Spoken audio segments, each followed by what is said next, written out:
Oh shit! No, No, it's good. It's good. We live. We didn't no countdown today. We live. Welcome back to another episode of the Double Dribble Podcast with Destin, and Drew, yes sir. Drew, man, and we got a new NBA champion. Congrats to the Denver Nuggets. My preseason pick to make the finals.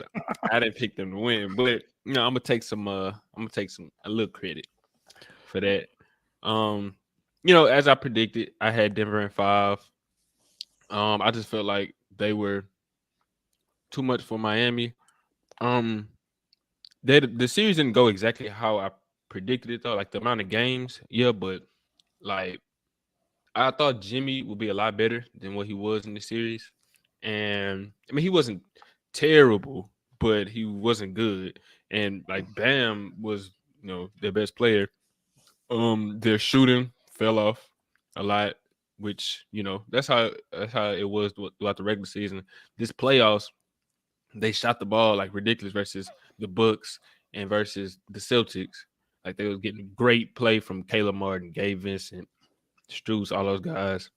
And in this series, it wasn't really the case. I think Duncan Robinson had some moments. Kyle Lowry, Bam was pretty consistent, but Yes, Strew yeah, struggled like crazy. yeah, Caleb Struz. Martin completely disappeared. He was like two. He was two different men from. Bro, they was ready to give Caleb Martin a max contract, and Oh no. and yeah, and then he came back to earth. Not to say he isn't a solid role player, but that's all he is. He isn't what you saw in the Celtics series, and it's pretty insane. I know Boston Celtics fans They are gotta be hot. sick. They gotta be hot because they went to 7. They came down from 0-3, and the Heat was shooting like I think body. Gabe Vincent, Caleb Martin, like all of them was hooping, and then Tatum get hurt, and then you lose. But that's what happened when you mess around, like because they wasn't playing their best, but Miami was just playing a lot better than what we believe them to be, even though they been on this run in the playoffs. But yeah, then they get to the finals, and then none of that is there. So And I mean, honestly, like the Caleb Martin thing, like I really don't straight up. He wasn't like getting defended significantly better or anything like that in this finals. That wasn't the case at all. Like he was mm, hitting probably tougher shots against the Celtics low key than real. he was. Yeah, like he was missing a lot of good looks in this finals. Mhm. Um, but also like yeah, he kind of got rolling against the Celtics and he started being really aggressive. He had a lot more plays where he was not just catching and shooting, but like trying to create his own offense. He had a lot of plays like that against the Celtics. While it felt like more of his plays against the Nuggets wasn't him truly. It was mostly him just catching the ball and shooting or trying to finish off a cut or something like that. But it wasn't. You could tell he wasn't as dynamic Yeah. because against the Celtics he was just like he got it going. Like he had multiple games where he was just like it wasn't just like he was just getting force fed easy buckets or just nah, he was hitting like pull up middies, turnarounds. I'm Turn like, around, yeah, like what's going on? Yeah. yeah, So and yeah, I think taking that he was a oh, and some not like very nice finishes around the rim against the Celtics. Like he wasn't doing he was almost none of that against the Nuggets. yeah, now like literally none. Like I think he had like one stretch in like one game, I think, I think that where might he have was been the last game, right? Might or I don't was it know. game 4? I feel like it was maybe Yeah, game it 3. was one of the home games, I know. Yeah. It was one of the home games. But yeah, like that was a huge difference in this series. But a big thing, I guess, from the Miami side, yeah, we gonna touch on the Nuggets as well. But from the Miami side, I was pretty disappointed in Jimmy Butler, not gonna lie. I can't think of one moment that really um stood out. Like I I can. said I had Miami in 5 because I'm thinking Jimmy would get them a game, you know. And the game that they won wasn't particularly because of Jimmy. That was like the game that they won was the game when all the Nuggets except like Jokic play bad, and they got some good shooting from Strus, from Duncan Robinson. Bam was playing great. Kyle Lowry, and Jimmy wasn't. He was cool, but he wasn't. You know, that star, that superstar, that playoff Jimmy. That At no point in the finals, like yeah, he really had his worst series in the finals. Like if you go look at the yeah, it was a graphic, but I think not the graphic showed like incorrect stats, but it was a graphic that showed how he played versus the Bucks, which was all time great level. Like that's what we see from the all time greats, but for multiple series, and then from when he played the Knicks, when he played the Celtics, when he played the Nuggets, it went down. His points per game, his efficiency, and like everything is like it went down. Some contributed to the ankle injury. I'm not sure about that because when I watched, it seemed like the defenses, especially Boston, they kind of figured him out. Like if you watch it, what he was doing the entire time, because he's not if he's making threes, then okay, it's cool. He gonna score points, but he's not a good shooter. So what he wants to do is get to the paint, get you on those pump fakes, get to the line, or and then when once he see the ball go in, he start getting a lot of free throws. Then he might get his mid range going, or if he got you confused on his pump fakes, and he'll get an easy lay, something like that. But the Celtics, they stopped biting on those pump fakes. They stopped letting him get to his right hand every time because when he goes left, his instinct isn't to score. He likes to pass out. When he goes right, that's when he got you going to the rim. So when I guess like when Boston kind of peeped that, and like you saw a little bit against the Knicks too, that was like the blueprint to stop Jimmy Butler. And he's a really good player. He's a great player, but very limited on the offensive end. And we saw that, and then he came up short in the finals for sure. yeah, I mean, like his best stretches though to me was still like he was really just getting hot from the mid range. Like some of those games against Milwaukee, even his best games against Boston, like he was just feeling it, and he was hitting his pull up, turnaround midi. Mm-hmm. But the moment he started to cool off from that, yeah, he really was relying. You're right. He was relying on the pump fakes. He was trying to get to the line. He was doing a lot of foul baiting and stuff, throwing his body. He did a lot against the Nuggets. Like, good Lord, man, this man was looking bad at some points. He did get blessed almost. He almost pulled that the game 5 almost it almost won the other way at the end after he got that 3-point foul, and then he hit a couple threes. And I thought that foul wasn't a foul, really. Like to me, man, I'm sorry. You already know how I feel about it, man. That's been an offensive foul. I don't know how many times this year. Like, nah. he kicked the man in the groin on the shot. Like, I still don't even understand what they reviewed and like what they saw. It doesn't even make any sense. But yeah, like one thing. So I don't know if you peeped this because it was one thing I was like, it kind of like I thought it was. I really want to cook Jimmy for this more than like even his play in the finals. I don't know if you saw what the Hall of Fame thing. Man, like to me, like that's one crazy. of the most pretentious things this man's ever said. Like straight up, like it don't make any sense, man. I'm gonna see if I could find it, but yeah, I saw that. That's I don't know. It's like he tried to force the I'm different type thing. There you go. Hey, bro, who doesn't want to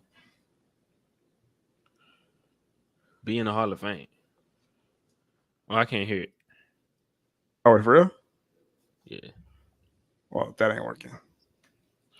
But let me see if this fixes it. But yeah, man, like, and then he like doubled down on it as well. It was like, let me see.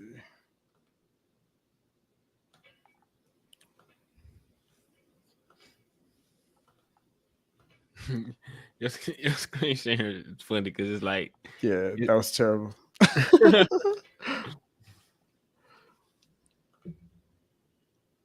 Yeah, that's crazy. But yeah, Jimmy. Oh, I think I got it.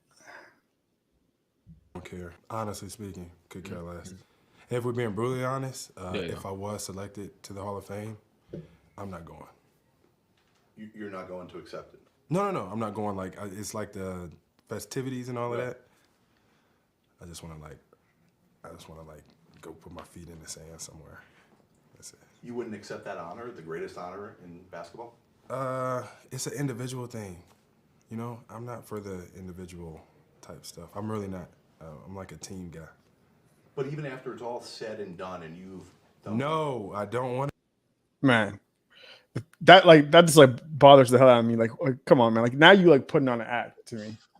Because like it's one thing to be like to have this whole persona and be like, oh, like, you know, team first and bigging up your teammates, but bro, you would have been retired for years by the time the Hall of Fame comes around. And what are you talking about? You're a team guy. What team were you talking about? Like you will be out of the league. There is no team, and he's still saying this. to go. I'm not worried about the Hall of Fame. So I promise. So you think he kept? But Yeah, no. So here's the thing: if he's just saying this and doesn't do it, then like yeah, that's the thing. Like, it looks bad to me either way. Because if you're saying that, you just really trying to put on a persona. But if you actually do it, to me, then it's just like, bro. Now you're just trying to get attention for it. To me, if you actually do that, to me, doing that is actually trying to get attention.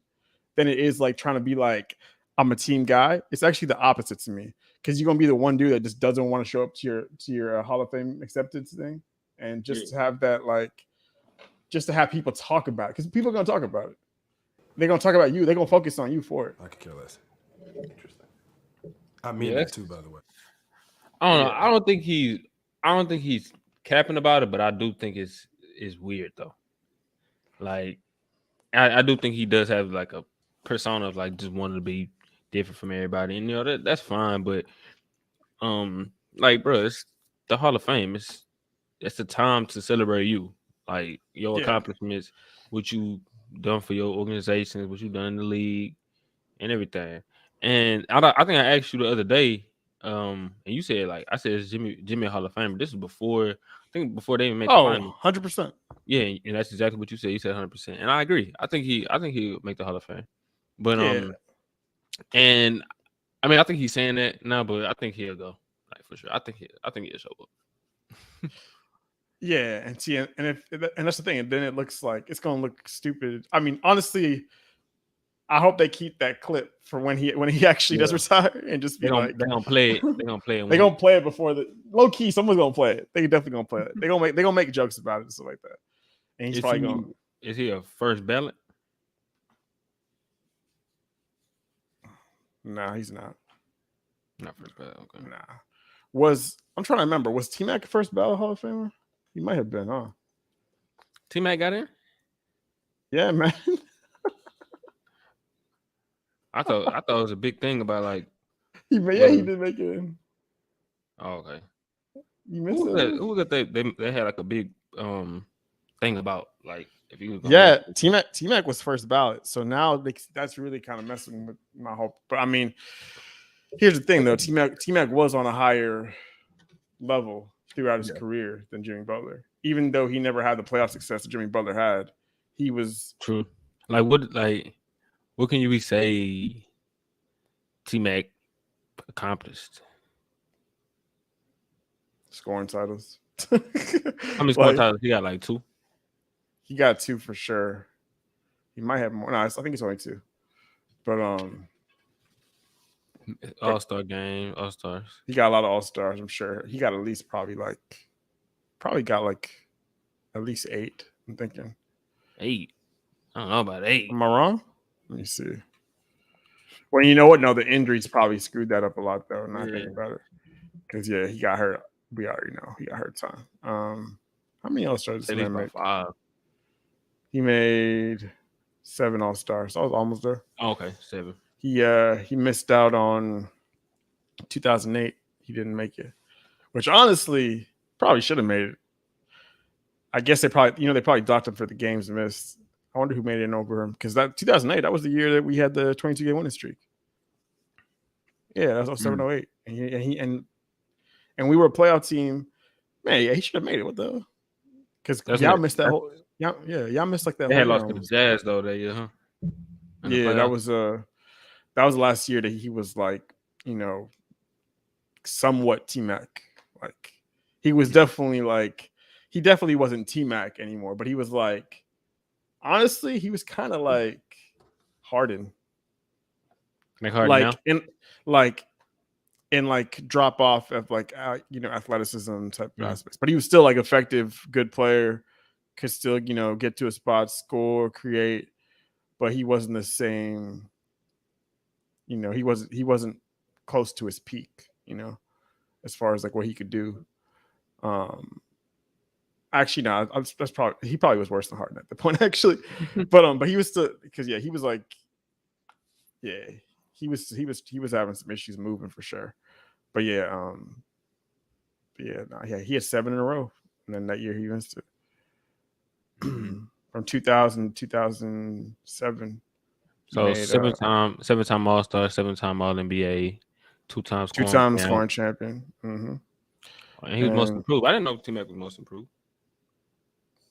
Off the top of my head, I didn't know that, but I could believe it because it's probably that first year in Orlando, because he went straight from Toronto, like off the bench, reserve, not really getting the shine. Yeah, it was. And then he went from 15 points a game to 27 points a game. Yeah, and that's insane. I mean, that's a whole nother thing. Like him and Vince Carter, if they could have worked it out, had like communication with each other back when they were good, both of them good, they actually could have maybe had an interesting little team in Toronto. I remember they talked about that years ago, like after T-Mac had been retired for a minute. They talked about like how like they were just young and they didn't really know the whole situation, how to navigate the NBA, and so like they just ended up separating, T-Mac having his own team, but they really probably should have tried to work it out, and they could have at least, they could have been an interesting team. Honestly, they could have maybe made a finals if they had worked it out, because the East was extremely weak during that time. And but you know who it was supposed to be with T-Mac? What are you talking about? It was like Duncan. You talking about? Nah. You talking about like when they should have drafted? I think there was like a report or something that. There you go. Oh, who was supposed to be with T-Mac? But he killed. Oh, I mean, like, well, I mean, he was technically with them. They just, he but just wasn't on the roster. He wasn't on the court. Yeah, he got hurt. Like he had like a chronic ankle injury. It was like messed up. Like he had had a surgery or operation on it, and it was botched, and then he just had to keep on having a lot of different. It was like the same injury that he just got. It just got worse and worse. He had multiple procedures, and he was never the same. Yeah. So let's play the hypothetical game. If this duo stays healthy, what's their ceiling? Early 2000s Orlando Magic. The only other threats out there in the East was, of course, the Detroit Pistons, New Jersey Nets, 76ers. I guess 76ers really not even so much. I mean, I saw that one year they really didn't do that much. Then they had like one semifinals. What year were they what years were they supposed to be together? Him and Mac. I think 02, 03, and 04, I want to say. So like all three of those years. Yeah. All three of those years. So he went to Orlando in 2000, 2001. Yeah. And I don't believe that Grant was there yet. No, that's when Grant went. Grant there that first year? Yeah, him and Grant went there the same time. Hey, Grant, this isn't. Well, yeah, I mean, Grant played. He only played 4 games. Yeah, he only played 4 games. Damn. Then the following year, he only played 14. Damn. Yeah. Then he played 29, and then he didn't even play in 2003, 2004. What's wild is that he played a slightly more each year, and then he just didn't play at all in 2003. Crazy, bro. Yeah. Like, nah, for real. Like when I really got into basketball, like the only like Grant Hill I knew was the one on Phoenix. The Suns. Yeah, was on the Suns, and he was a good player. Like, yeah, he was like a Trevor Ariza type role player. Yeah, he wasn't really like a 3-point shooter, but he could like score a lot in the mid range. He did it all. I want to say he became more of a 3-point shooter at those years. He wasn't like great at it, but maybe I'm tripping. But he was definitely like more of a finishing type player, like off the ball. Yeah, for sure. Yeah, his most threes he shot was like 1.5. God damn, was it really that few? Damn. Yeah, that's most. I don't know why I felt like it was more than that.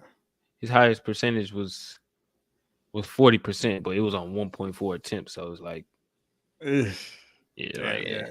His whole career, he barely didn't shoot 3 like that at all. Yeah, like he was cool, but dog, until I got older, I was like, dang, Grant Hill was like this. Like he could hoop like this, and then so many like he's definitely a big whatever. So many old heads. I mean, I'm sure you probably heard this, like being a LeBron fan. Like a lot of people like viewed him as like LeBron before LeBron. Yeah, like some people call him the prototype. Yeah, that's what they like say. that. He was the prototype, the big 6'8", do it all, like score and like a point forward that's like super athletic. Yeah. Has the body to guard multiple positions. Mm-hmm. Can play above the rim. Has like he was very nice. All right, so at their best, start bench cut. T-Mac. No. Start bench cut and sent to China.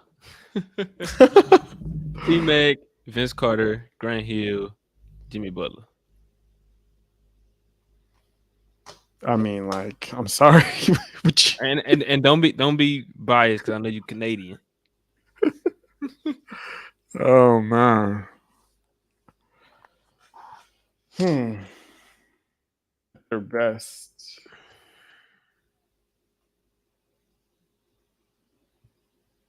It's tough, but it's probably in that order. It's probably in that order.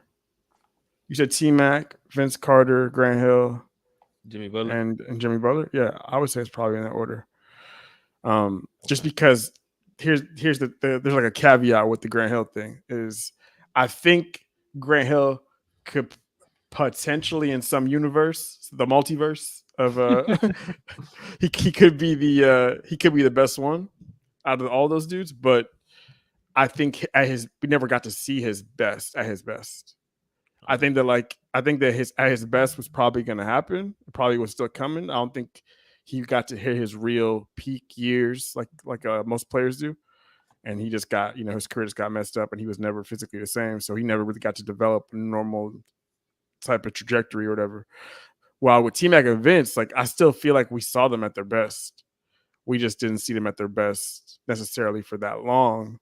Well, mostly with T-Mac. But yeah, I feel like we did still see them at their best. And like as far as their total capability, what they could do. I feel like Vince mostly just didn't live up to his potential. Like he had like all the athletic ability and he was a good shooter. And like, yeah, he just like, he felt like T-Mac at his best better than all of them. Yeah, I feel like T-Mac at his best, but it's tough. Yeah, it's between him and Vince. But now on like who has a better like resume, it's Vince. Vince has better resume. He has definitely the best resume out of them all, except for even actually he has a better resume even than Jimmy. Honestly, yeah, that's what I was contemplating. I'm like, because I mean you got to count the regular season. If you're looking at just playoffs, then yeah, Jimmy's is better. But like I mean, Vince has some. He didn't have a lot, but he had a few good playoff runs. Really, just like the only one I could think of. I mean, he had the one in. I mean, they lost in the second round, but they lost in the second round and with the Raptors to the Sixers, which honestly wasn't that good of a conference, but still not like relative to the rest of the conference. I mean, like none of those teams were really stacked or anything. They all were like one-man bands except for the Bucks. The Bucks kind of had like a little bit more of a balanced team, I guess you could say. But yeah, I feel like Vince Oh yeah, he had that year in Orlando as well. I forgot. That was probably like his last prime year, or like Who? second to Oh, last. Vince, Probably, yeah. yeah. That year they lost in the Eastern Conference Finals to the Celtics in 2010. Yeah, That was the year. that's when they started down 0-3, but it was too late. Yeah, but like what was crazy is I don't know. You remember probably that year, like they had the number 1 seed, and like they were Wait, were they? They were the number 1 seed, and they were like the Cavs, maybe. Nah. They were like clear. I want to say they were clearly the number. They had like the they were dominant too at like in the playoffs that year. 2010. Yeah, They were steamrolling people in the playoffs. It was like, oh snap. Yeah, they had JJ Redick, and a lot of people were starting to favor them. Who like their coach was? It was still Stan, Van right? Gundy. Yeah, it was still Stan.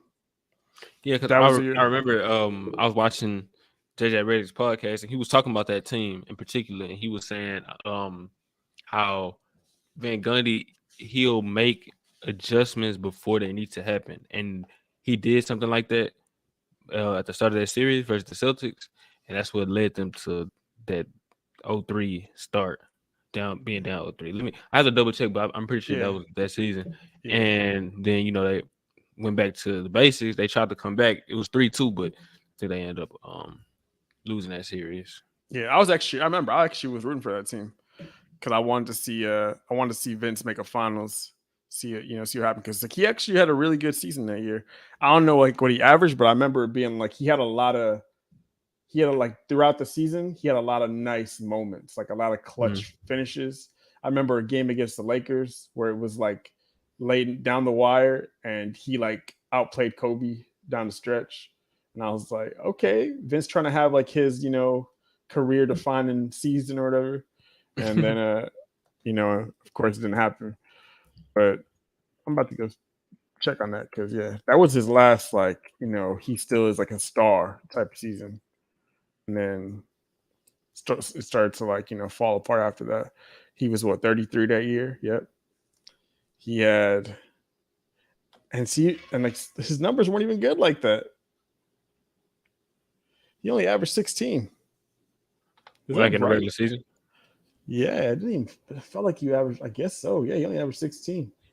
Look, I'm looking at Jimmy Butler's resume right now on Basketball Reference. It got Eastern Conference MVP. You know what? That's gonna be the thing that gets him the first ballot right there. Yeah. He definitely gonna make it no matter what. But you know what? They gonna give him first ballot off of that. Watch. Eastern Conference Finals MVP. That's great. Forgot about that. They got to start giving those things out retroactively. Yeah, just start going through the years. Hand it out. Because you can still do the voting on it. I mean, y'all have people vote on it. Just get some people who covered the league during those years, and knock out these awards. Hey, so look, hold on. So before we get to the whole Denver Nuggets aspect, let's go. You want to do? Let's go back from now until 2000, and give our Eastern Conference Finals MVP. Who we think? Now you will be better than I would be in a lot of these years in like the early 2000 eras, but I feel like I can do it. Yeah. I mean, you already know it's gonna be like LeBron for like 10. At least. I mean, I'm trying to think if there's a year that he did that they made the finals that he wouldn't have gotten it. Nah. Because I mean, Eastern Conference Finals, only other candidate would be Wade or Kyrie, but I don't think. No. Okay, so let's see something. Okay, so I'm on this site. I'm about to share my screen.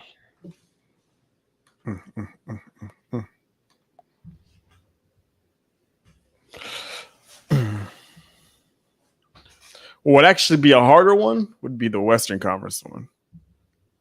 That would actually. I mean, I could do it too, but it would probably be like a.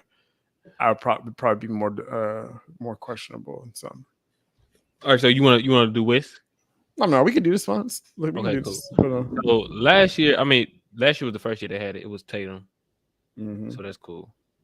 I'm about to test your basketball knowledge. So in 2021, who do you think was the Eastern Conference Finals MVP? Without looking at numbers or anything, you can remember what happened. Yeah, they didn't even start giving up then, though, right? That was yeah. I mean, Hawks, Bucks, probably Chris Middleton. Yeah, it was Chris Yeah. Middleton. Because that's 'Cause I when know Giannis 'cause was out. Giannis got hurt and he was going. Yeah, he Yeah. had some moments. Really, He was really, going that was. dumb. Yeah, it's definitely Chris Middleton. Let me see something. Really, you could argue he was the best player in multiple series in that freaking playoff run, because I think he was. I say in the first Heat, round and the third first round. round. Yeah, first round, third round. Damn. Mm-hmm. In that Hawks series, he averaged 23 points a game, 8 rebounds, 7 assists. Giannis gave you 27 and 10, but he only played 4 games, so it's like, I'm sure Middleton had great shooting splits. I'm sure too, probably, right? Not really. Not really, no. But he was available, so I guess that's what.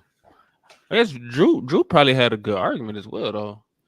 He so Chris Middleton shot 44%, 28 from 3, 92 from the line. Drew Holiday had 46%, 37 from 3, only 62 from the line, but he gave you 22 points, 5 rebounds, and 10 assists. And he was guarding Trae Young, so you could probably make an argument for Jimmy. For Drew Holiday. I have to think back because I feel like for both of them they had like one like really bad game that like tanked their numbers too. Yeah, I know Middleton did. He's so up and down. I mean Drew as well though. Oh yeah, for sure. This year is evidence of that because Jimmy made people look at him a lot funny, because he had like this narrative of being. I mean, it's not just a narrative. Like he is an elite defender, but people started putting him up there as like the GOAT perimeter defender or potentially the greatest perimeter defender, like of Drew Holiday. Oh, people were, our greatest guard defender. He's definitely one of the best. I can't just say okay because. Well, yeah, but like, would you say like best all time type stuff? I don't know about that. But yeah, in terms of perimeter defenders or just guard defenders in general. I just mean perimeter defenders. Oh no. Like it's more guys I'll take over Drew Holiday. Not gonna lie, but from like a point guard aspect, like it's tough. Like he definitely has an argument for the best point guard. Yeah, like I feel there's a lot of guys that would not have let Jimmy do what he did, or he would not have been able to get away with as much as he did against Drew. Yeah, for sure. And I definitely think that because it's a bit of a size thing too. Yeah, somewhat, but like also just like having those like I guess you could say intangibles to like get into him and kind of throw him off his game a little bit because Jimmy was just comfortable. He wasn't. It's not even just that he was like shooting over him because he was doing that, but he got like he wasn't really having no issues. He just sit in a comfort zone and he never was able to get him out of it. While there's other guys that whether or not they might blur the lines a little bit, like Bruce Bowen doing some extra stuff, or even Ron Artest, guys like that. I think that it would have been a different series or a different case. Yeah, for sure. I feel that. Okay, so 2020 for me in this series, it was Bam. Bam was the he had some really great defensive plays too in that series. Yeah, he did. I think he was like their most consistent guy. I think it was like him and Goran Dragic, but he was the big difference for them defensively. I still remember that block he had against Jason Tatum, where it's like Tatum had the dunk and Bam's hand was literally like in the rim. Yep. He blocked the shot. That was one of the best blocks, like playoffs history. Like that was crazy. No, witnessing that. No, that was a great block. It reminded me kind of to a lesser extent, but do you remember like the Amari Stoudemire's Tim Duncan block? This is the old ass one. I don't know if you saw this one. Matter of fact, this one might actually be. This was long, like way back. Let me see if I can find it. But I want to say it was the conference finals, Suns versus Spurs, and he got him nasty. Let me see if I can find it.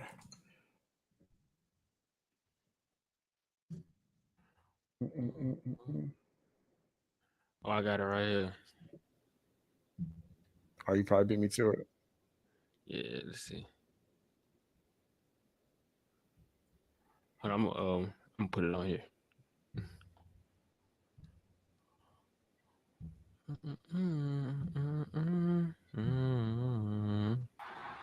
Oh, you got it? Yeah. Oh, grainy ass video. He gives it back to Ginobili. But yeah, Amari got him. Stoudemire got a hand up. Great contested shot. Oh, decade. That was crazy.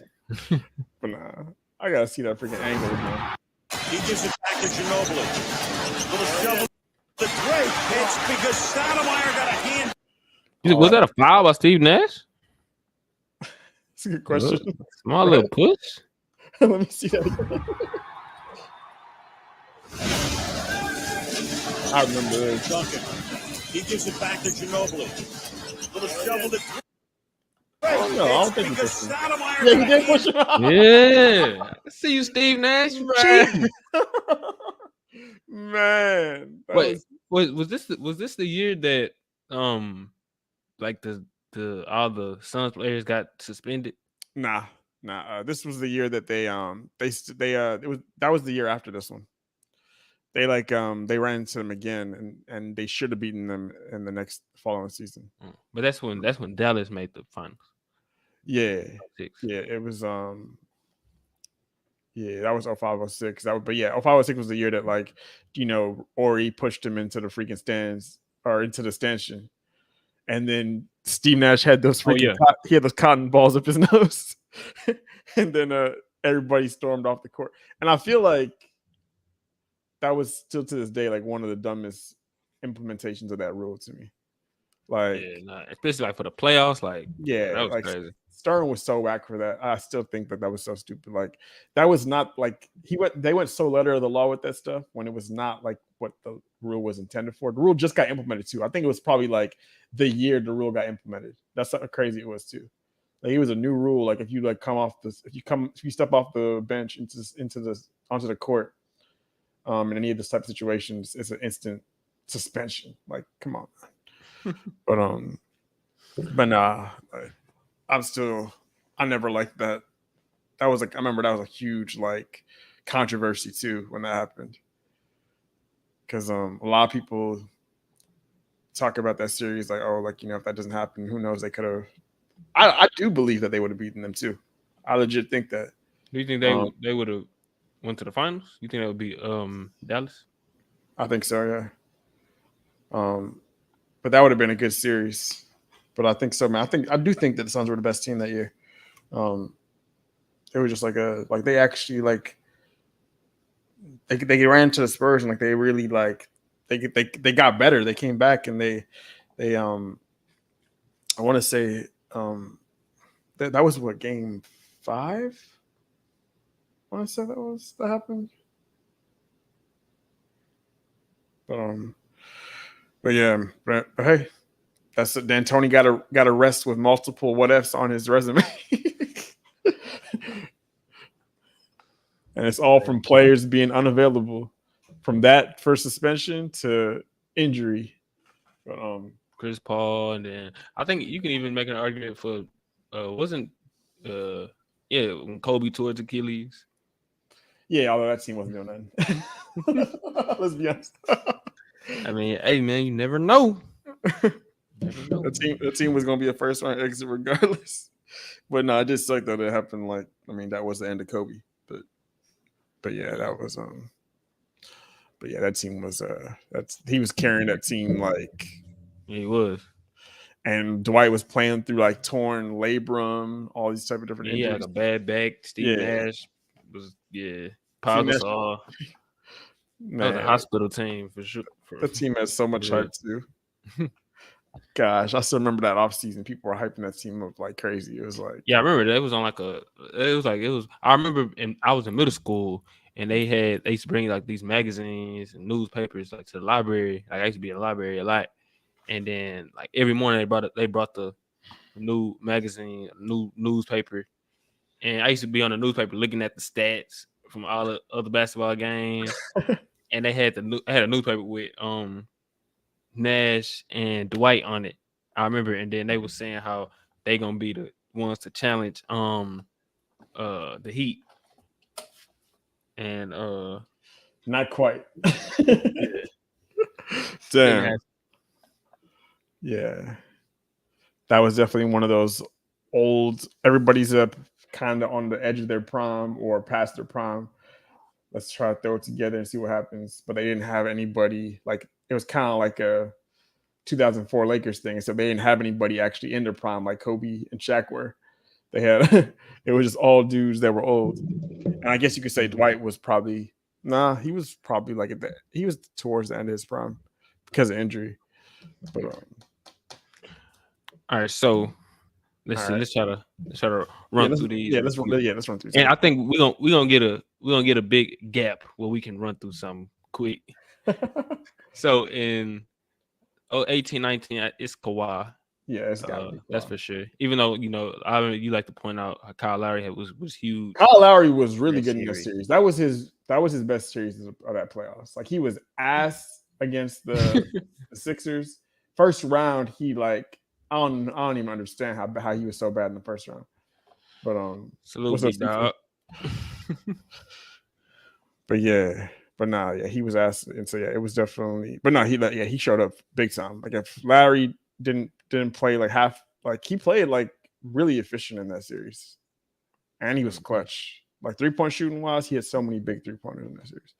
So we can skip like 8 years right here because we already know who this guy ran the East. LeBron. 13-14, LeBron. 12-13, LeBron. 11-12, LeBron. 10-11. 10-11, I'm pretty sure it was LeBron. I know Wade had a good series too, but it was LeBron. Yeah, but Wade was good in that series, but it was Bron. Okay, so 09-10. I remember watching this series. I have to say it was Paul Pierce. Yeah, he was clutch. Yeah, he had multiple like dagger mid-range step backs, hezzies or whatever he was hitting people. Hold on, Drew. Hey, don't come in with that because I told you come to the other episode when we had our Jamal Murray episode and you didn't want to pull up. I was trying to give you your flowers. You the one I know. Yeah, you said about Jamal, but you didn't want to pull up. So hey, flowers rescinded. Now, what you were saying, Drew? Cecil, you get some credit. Like it wasn't exactly right because he didn't really do this until the playoffs, really until like the last couple series. But yeah, I guess like he looked like a top 3-point guard in the playoffs. Yeah, he did. But like, let's be honest. Going into this next season, he's still in top 5. But I don't think he top 10. Well, he may be top 10. I think he might be. Yeah. Guard. Yeah. Now, as a playoff performer, he balled out. He played like a superstar.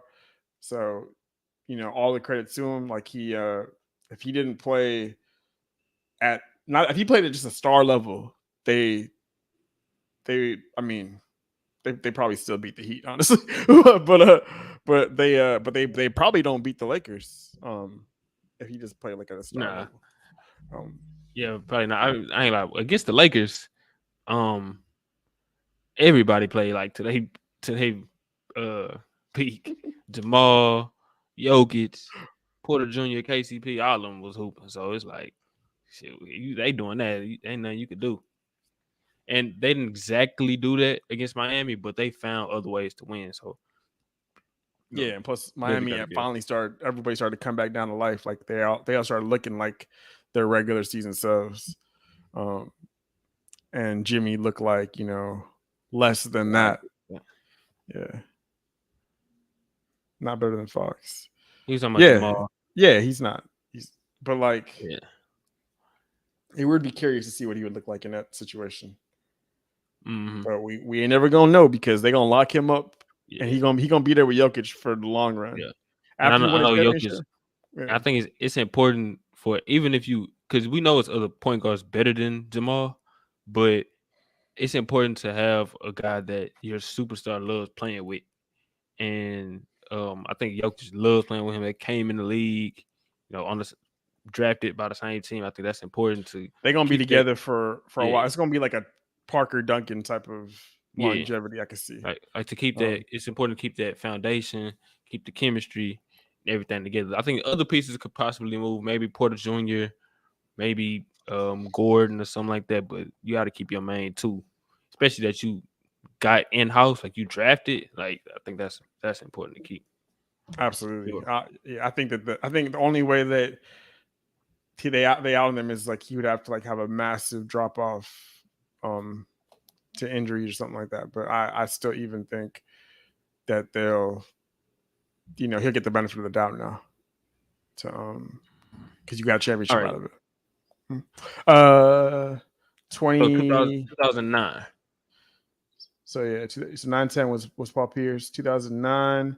That's when the Magic won. Yeah, honestly, now for me, like I think if you just look at the stats, you probably would say Dwight. But like Dwight has a strong case, no doubt. But I kind of want to say Turkoglu. Dog, Turkoglu was just crazy. I just remember him like it was kind of like one of those, like he had a lot of timely shots.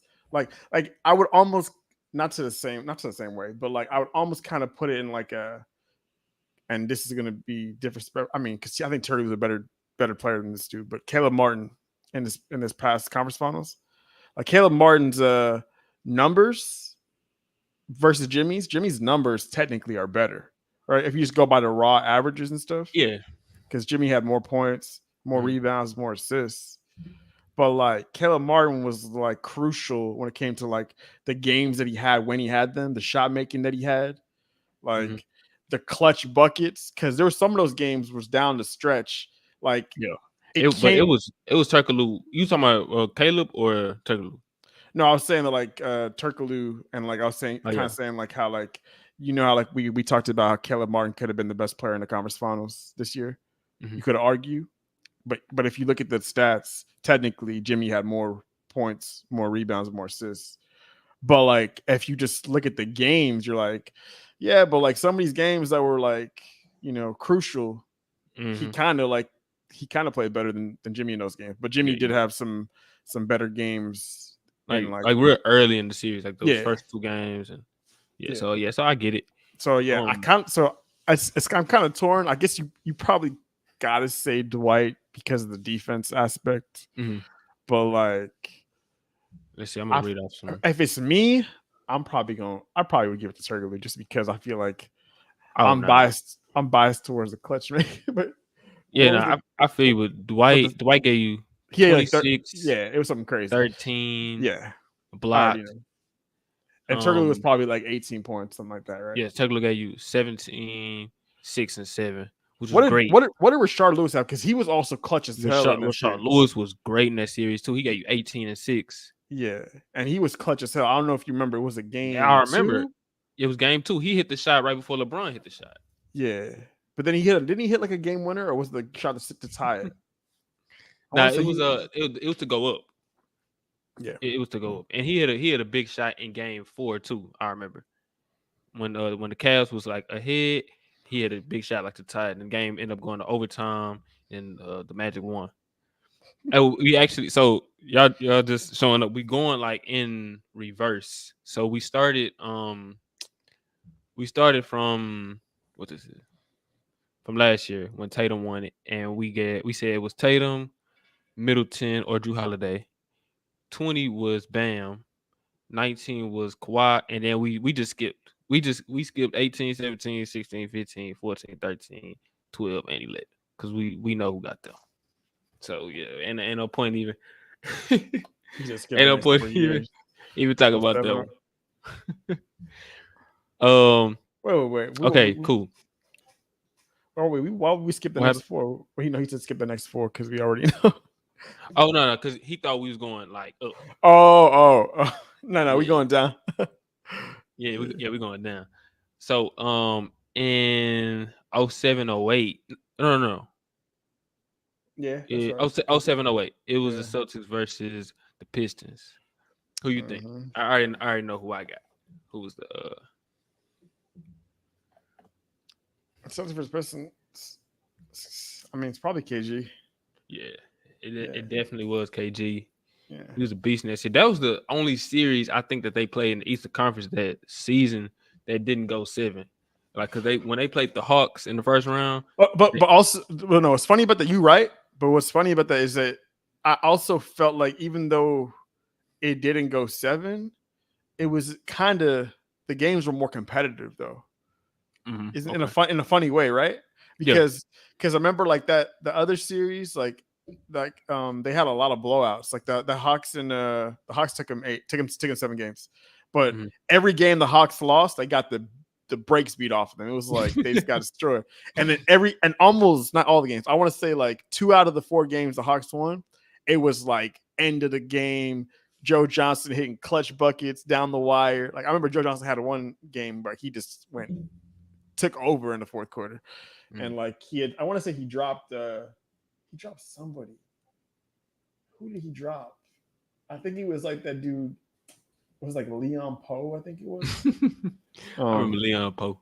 But yeah, so now like they but then like every game in Boston they lost. They won every game in Atlanta and they lost every game in Boston. It was like they just went to Boston and got 20 ball, 30 ball, 40 ball. Like it was crazy. And they played the Cavs in the semifinals. Yeah, and now the game 7 was close. Game 7 was close. Yeah, but it was was some games. Some games in those series were like I think like very early in the series too, where LeBron was like inefficient. He wasn't very good, and he picked it up later in the series, and they forced 7, and they actually could have won Game 7, but I think that was the game. Paul Pierce and LeBron was just going back and forth. They both had like 40 balls. But the Celtics were just better. But I think in this series in 08, Garnett, I definitely agree. It was Garnett. I mean, he was the best defender in the world probably at that time. And he was leading them in scoring and rebounds. So I gotta give it to KG. What was that quote that like Paul Pierce said? Because now we're talking about that game 7. I feel like that is the one series and game that makes him feel like he got like something on par with LeBron or something. Because remember he had like a really delusional quote.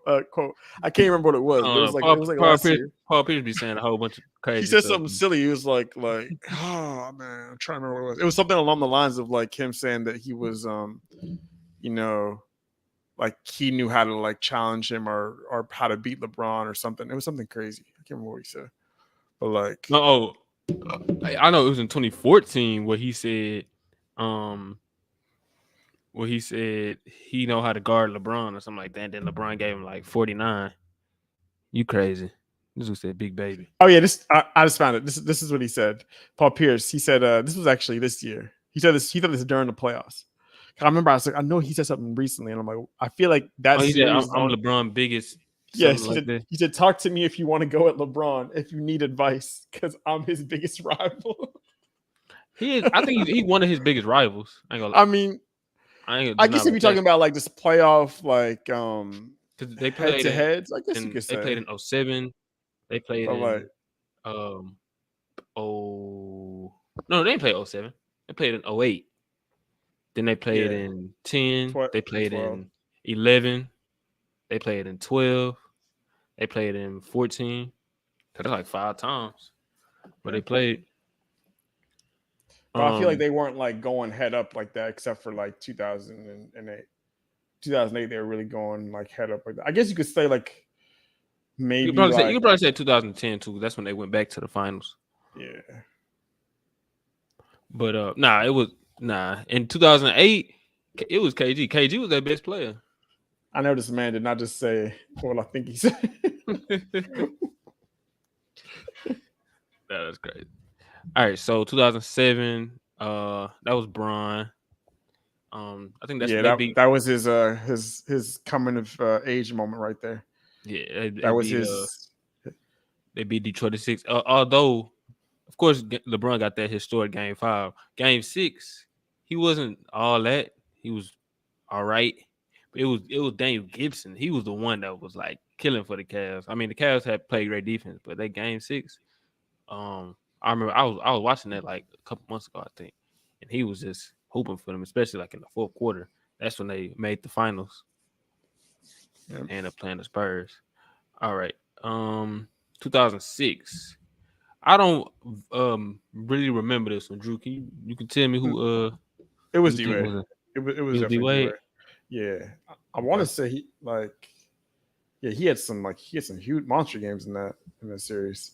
But Shaq was actually really good. Like Shaq that might have been Shaq's best series as well in that playoff run, because he was like that. Now that was also the one that he got that nasty block on him though. But that's when I want to say that's Ohio. Yeah, no, yeah. You know what? No, actually, no. That's the one. Yeah, that's the one that Ben Wallace got that one of my all-time favorite blocks. Yeah. Matter of fact, let me go see that. Damn, I'm looking at this. D-Wade gave you 27, 5 and 5 on 62% from the field in that series. Nah, he was hooping. And like really, like 2 steals. Honestly, like now I don't really like to say I didn't say this back then because I actually was like I wanted the Pistons to win that series back in 2005. But like if we're being honest, don't start that shit, bro. Don't start that shit.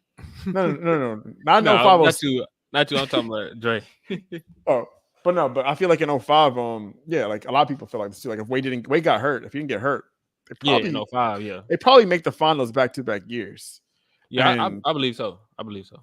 Because that was like a huge swing of that series.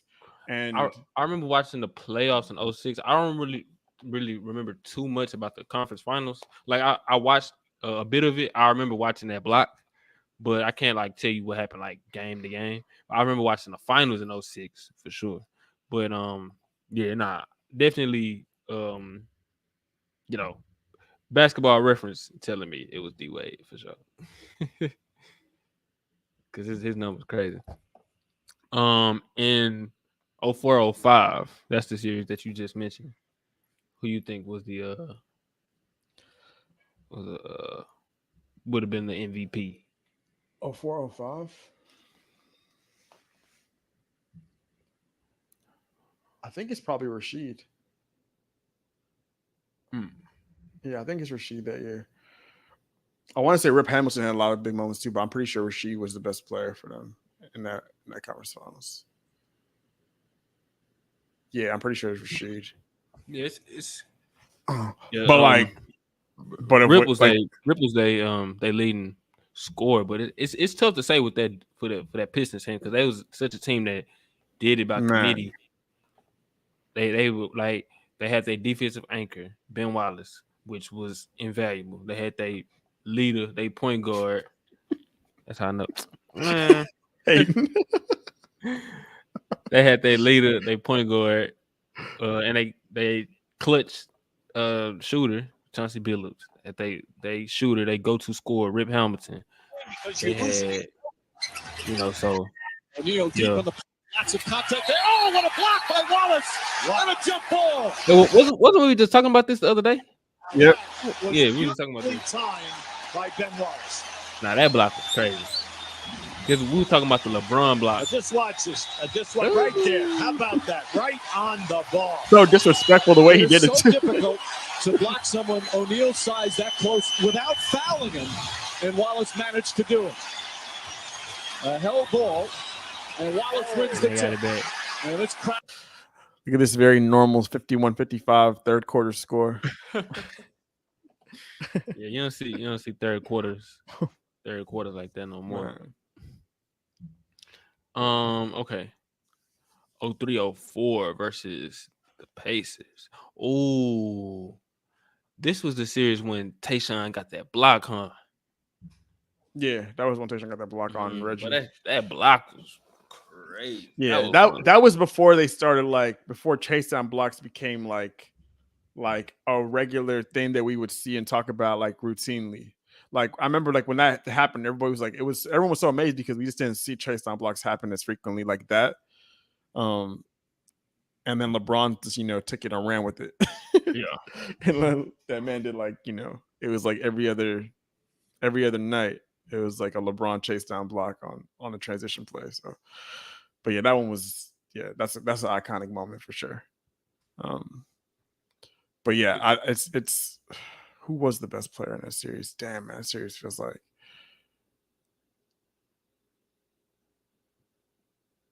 I'm not even sure. I kept trying to remember. I was looking at some of the numbers. It was It's probably Rasheed again, honestly. But like, seen a lot of. I definitely don't think it was Chauncey. Chauncey, to me, I don't think he was great in that series. Wait, I'm looking at 04, right? Yeah. Oh yeah, 03, 04. Rip Hamilton. Rip Hamilton got 24 points a game. Yeah. He got to be on the sheet. Rip probably got to be on like one of the all underrated teams or something like that all time. Rip was like that. It's just surprising that he wasn't really a high volume 3-point shooter, but like but he could shoot. Like he was a good 3-point shooter. He just didn't take them like that. Yeah, like he was. Yeah. I remember like every time like when he like first like started to blow up in Detroit, it was like a routine thing to hear commentators say. I don't know how many times I heard commentators say this, like, oh, he's mastered the lost art of the mid-range. I don't know how many times during like those early 2000s, man. I feel like it was like every week you hear like, they play a game, somebody says that. Like it was like his thing for them to say that. But yeah, he was like damn near automatic. Yeah. Like, did you see that thing I sent you? It was killing me. It was I want to say I sent it to you. It was like it was kind of a joke, but in a way it kind of feels like it's true. It was like the top 5 mid-range shooters. Yeah. Uh-huh. Yeah. It didn't have Rip on there. I felt like Rip should have been on there. I thought he was on there. Nah, it didn't. I said that I would have put Rip on there. It had but number 1, it had Sean Livingston 2015 to 2018 or something like that. I was like, man, I swear. It feel like Sean Livingston damn near never misses a freaking mid-range shot. Nah, he was automatic. Yeah, and he doesn't even like it wasn't even like a normal mid-range. Like he would take that little like it would be like a 12-footer or something like that. It'd be like really close mid-range. Like it would be damn near in the paint. But he would just be money. Yeah, I want to say the list was like it was like Sean Livingston, MJ, Kobe, Kawhi, and Chris Paul, I believe. That's what it was. But I would take Kawhi out and I would have put the original braided mid-range master. Rip. But I'm about to say. All right. Okay. 02, 03. Oh yeah, it's gotta be 100%. It's gotta be Kid. I remember Kid. Now I will say this. I remember this series. I actually do remember. That was an entertaining ass series, man. That series was fun. They had some really crazy games. And I want to say wait, am I wrong though? Or is that the year after? No, I'm tripping. I think that's the year after I'm thinking about. Because I think they beat them in the second round. Yeah, you probably think about the year they played the Celtics. Yeah, because that year I think that the Nets like handled them that year. But But like, yeah, I think 03, 04 is the one that it was a competitive ass series, and it Yeah, like they had swept them, actually. yeah, they swept them. I want to say in game 4, like Kid hit like it was clutch though. Like it was a close game, and Kid hit like a game winner, I believe. Hit like a mid range shot, like one of those. It was either game 3 or game 4. I'm not even looking at it right now, but you looking at it right now? Well, it was yeah. I was looking like one of those games was close. I remember. I swear I remember Kid had like a game winner in one of those games.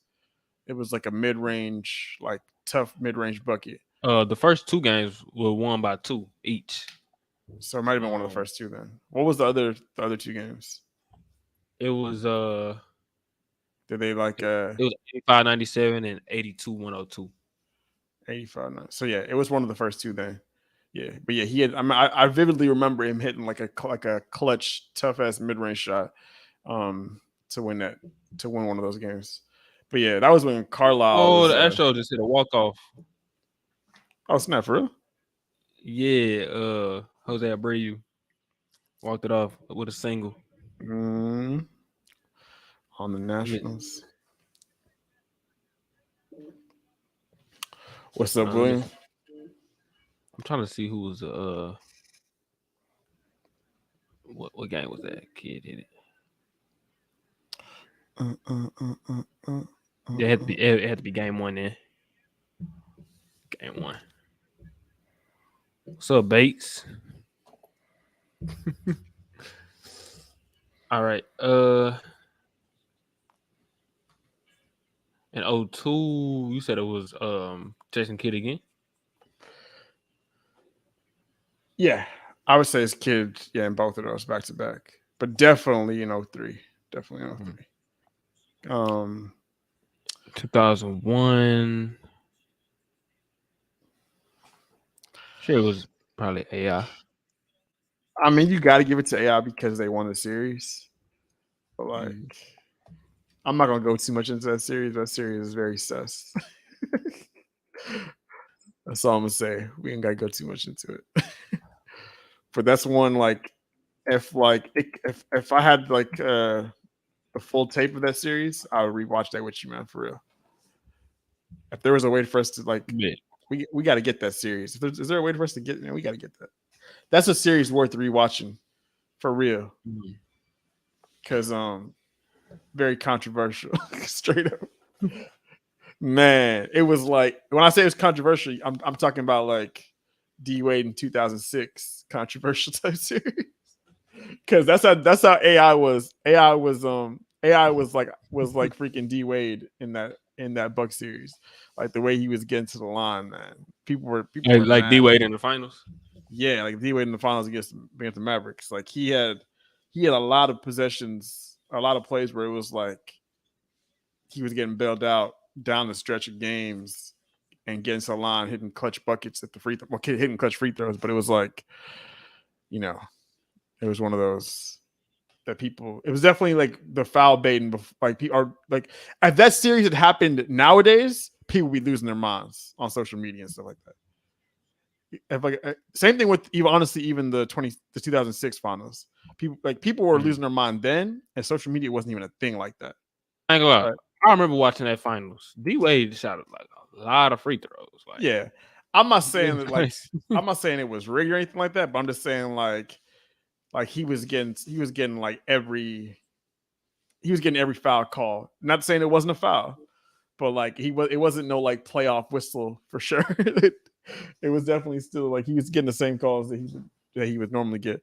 The reason why I think that people really got mad about that series is because and I did get mad about this. He had won it was a pivotal game. I want to say it was game 5 where like it was like end of the game and he had like multiple like late bailout fouls to get to the free throw line to put him up. And I want to say like the game winner was like free throws. Like and it was like a very questionable call. He got to the free throw line, like he hit the game winning free throws to win the game. And I want to say it was like with like a few seconds left. And then like they had a weird miscommunication on a play with like, I want to say like Josh Howard. And it was like a huge like controversy after the game, but like Avery Johnson but I remember like I want to say it was game 5 though that they because games yeah. I'm looking at the play-by-play from game 5, but it don't. Nah, he didn't shoot on free throws at the end. So maybe Actually, it was game 4. Aaron McKee missed 2 free throws at the end. Might have been game 4. Game 4 then. Let me see. Notice I'm looking at the wrong game. Was it game? Oh, well, no, it's got to be game 5. It's got to be game 5 because that's the game they won. They won 101 to 100. So not like it probably is game. Yeah, in 2001. Oh no! I was talking about. I was just bringing up the Heat Dwayne Wade thing. Oh, I'm tripping. No, I was talking about both, but I was referencing like how in 2006, like Wade got like a lot of calls in a similar way, and like one of the reasons why people were because people were really talking about that Heat finals. A lot of the complaints like hinged on that game 5 because they won the game basically at the line, and the call. I still think that they should have been a no call, and but like that was a huge. I remember Dallas fans were so mad. Mark Cuban was out here like getting fines, like saying that it was rigged, basically. Like, yeah, Mark Cuban was wilding. I remember, but Mark Cuban crazy. Yeah, but like Wade got to the line like crazy in that series. But that game especially, like it was like, damn. I'm like, they straight up do not be they don't be giving you like, even though they're legit foul calls, they don't even be giving it to you like that now, which is funny to me. Because you would think like back then, like it was quote unquote tougher and they let more hard-nosed basketball happen, but not like they called a ton of fouls back then. But AI, yeah, he definitely got like a. I'm not gonna we can let that go. Now it's not like I'm hating on AI for that, but no, like I just remember it was like damn, man, like people were really mad. And I feel like that was I feel like that's a forgotten series. Like a lot of people didn't really watch it or don't really remember it that much. But like that was a competitive. It was a competitive ass series, and it was like really like it was weird. But so in 2000 it was the Pacers and the Knicks. Who you think, Reggie Miller? The Pacers and the Knicks. See, man, this is one I can't even say. It's probably Reggie Miller. This is one I vaguely remember watching. Like I probably saw maybe like a couple games out of this series. All right, so you know what? Because it's time to talk about the Nuggets. Yeah. Let's give it to Reggie. Let's give it to Reggie Miller. Yeah, let's give it to Reggie Miller. I mean, it probably was Reggie.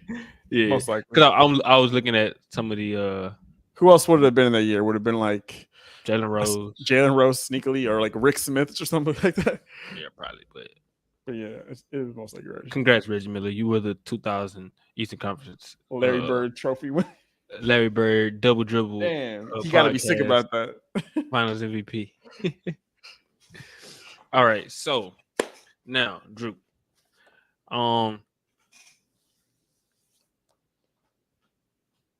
were you like, were you like one of the people who were surprised that Denver like made it like this far? Because I don't know, like I know you're not a part of like the whole media and everything, but I didn't know. Dev, how long you been there? Oh, he just pulled it. Yeah. Oh, okay. I'm here to put some nasty propaganda. Yeah, it's the off season now, so now it's time for new narratives, new trolls, and new nastiness. You know what I mean? Yeah, we just went through why Jalen Green will be the best shooting guard after the season in NBA history. He will average but I do expect to jump from. I do think he'll average 25 on good efficiency this season. Like that's actually me being serious and not trolling. No. Honestly, like will it come to wins? I don't know, but I think he will have a jump. Probably not, but like I do like, man, I am such a believer in Jalen Green being like Me coming too. in. I ain't lying. And I feel like what's crazy about it is it's one of those things like it's so slept on because people just like look at his box score and they see like he was inefficient and they just they see they don't really watch the totality of what he's capable of when you look at his game. This nigga just switch shirts. Yeah. You do that fast, right? That's I had to take my work shirt off. But man, Yeah, switch wardrobes. to me, like I feel like he's gonna be like Devin Booker 2.0. Yeah, what y'all been talking about all day though? We talked about the Miami Heat in the finals, and then we talked about who we went from this year all the way to 2000, who would have been the Eastern Conference Finals MVP. Oh, that's tough. I'll get. All right, Kawhi Leonard for 2019. We skipped 2011 to 2018. Yeah, basically 10 of them went to LeBron. Basically. Okay, that's easy. That was easy. Yeah. For the Nets one, was it Jason? Would it be Jason Kidd in the Nets? Yeah, I think obviously Allen Iverson for the what's called years, the Philly year. Mm-hmm. In 2000, the Celtics. I'm gonna go with KG in the Celtics one. Yeah, KG for the Celtics. That's what we said too. Because his defense was going crazy in 08. And in 2010. 2009 is Dwight Howard. 2010, we said Paul Pierce. Paul Pierce 2010. I gotta go rewatch 2010. Gotta go recheck 2010 then. Yeah, because I feel like KG was a bit different of a player. That's off his injury, right? Yeah. See, okay, he had that meniscus injury. He just wasn't really the same after that. The thing is, I feel like it's a cool award. I feel like it's a little useless because, like, it's like it's just there, but my only awards I like are the MVP, the Finals MVP, the championship, obviously, Rookie of the Year, and Coach of the Year. Those are the only awards I really like. You only DPO? Oh no, DPO. Oh yeah, Defensive Player of the Year. Yeah, I like. I also like. I like Most Improved too. I like Most Improved. Most Improved is cool because I do like who's Most Improved this season.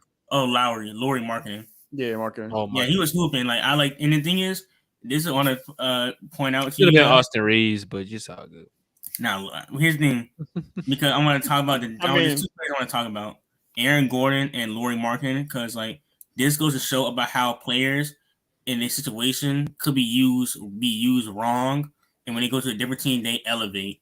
So like Aaron Gordon, if you remember him in Orlando, they made him an isolation guy, had him playing small forward, shooting a lot of threes, but that's not his game. They try to make him Carmelo Anthony, but Aaron Gordon doesn't have the skill set to be a number 1 or 2 scoring option.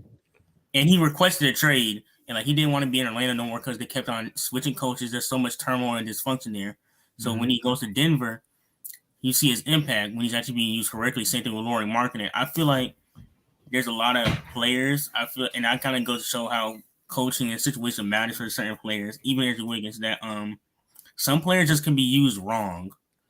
And we're gonna see that this year with Jalen Green. Now he has and Sengun.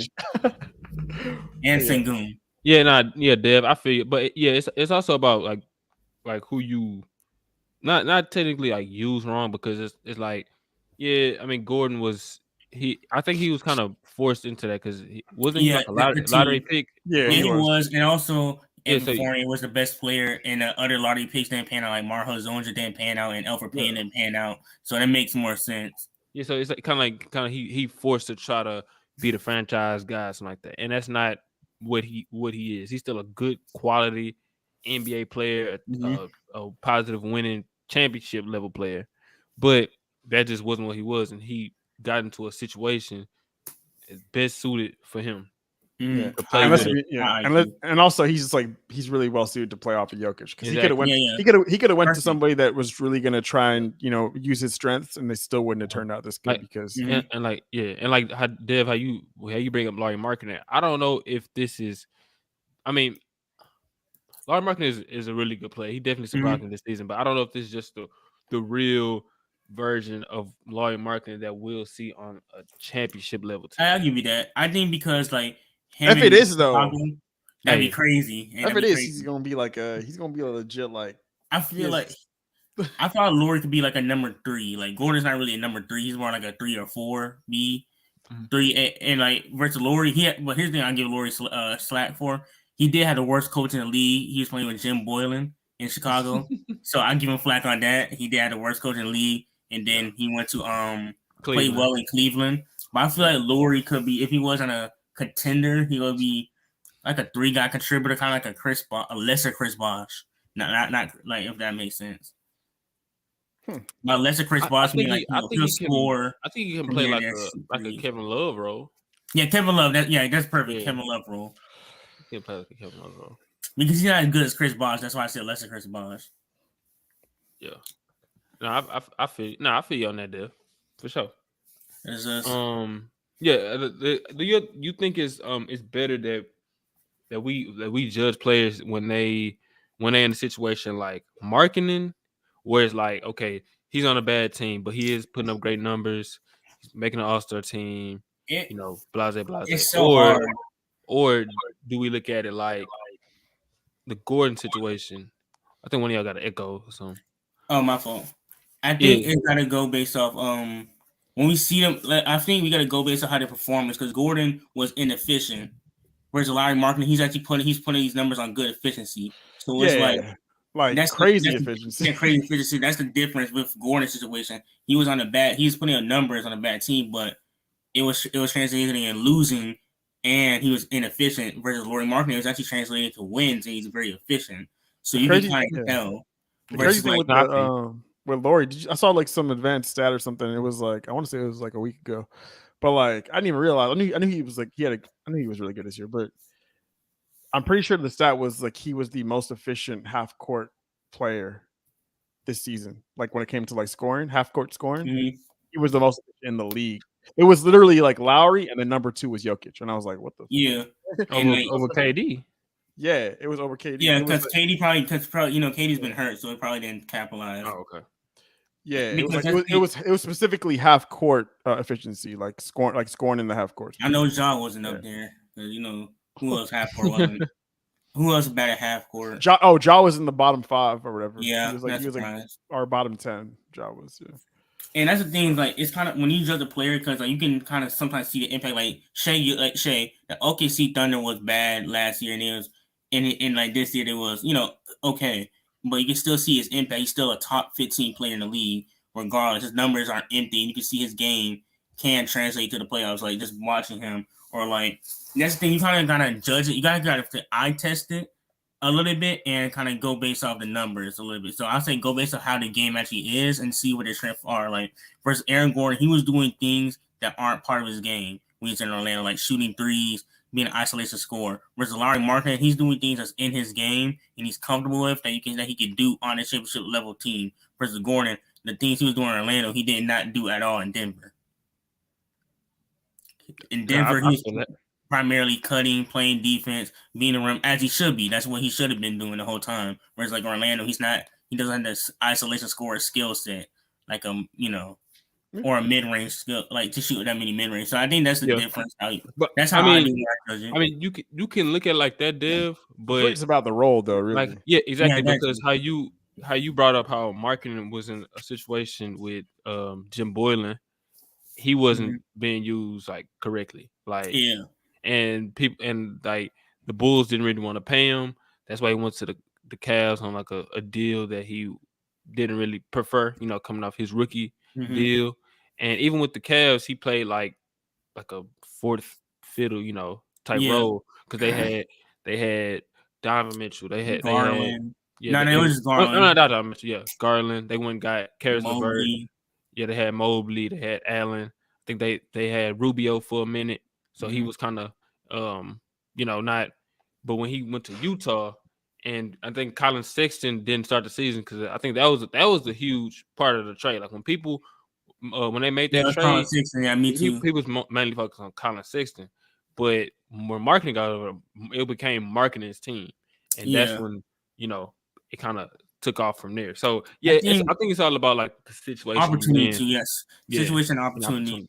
Because I feel like, Lauri finally got his opportunity versus he probably had some more time to develop versus Aaron Gordon. He kind of just got pushed into that guy. Mm-hmm. So like, even like, well, I give credit for the Lakers. Like the Lakers, y'all do a great job of like developing players and like giving them opportunity to shine. Like Austin Reeves, I don't know, y'all just do a good job. Like Austin Reeves, who else I developed?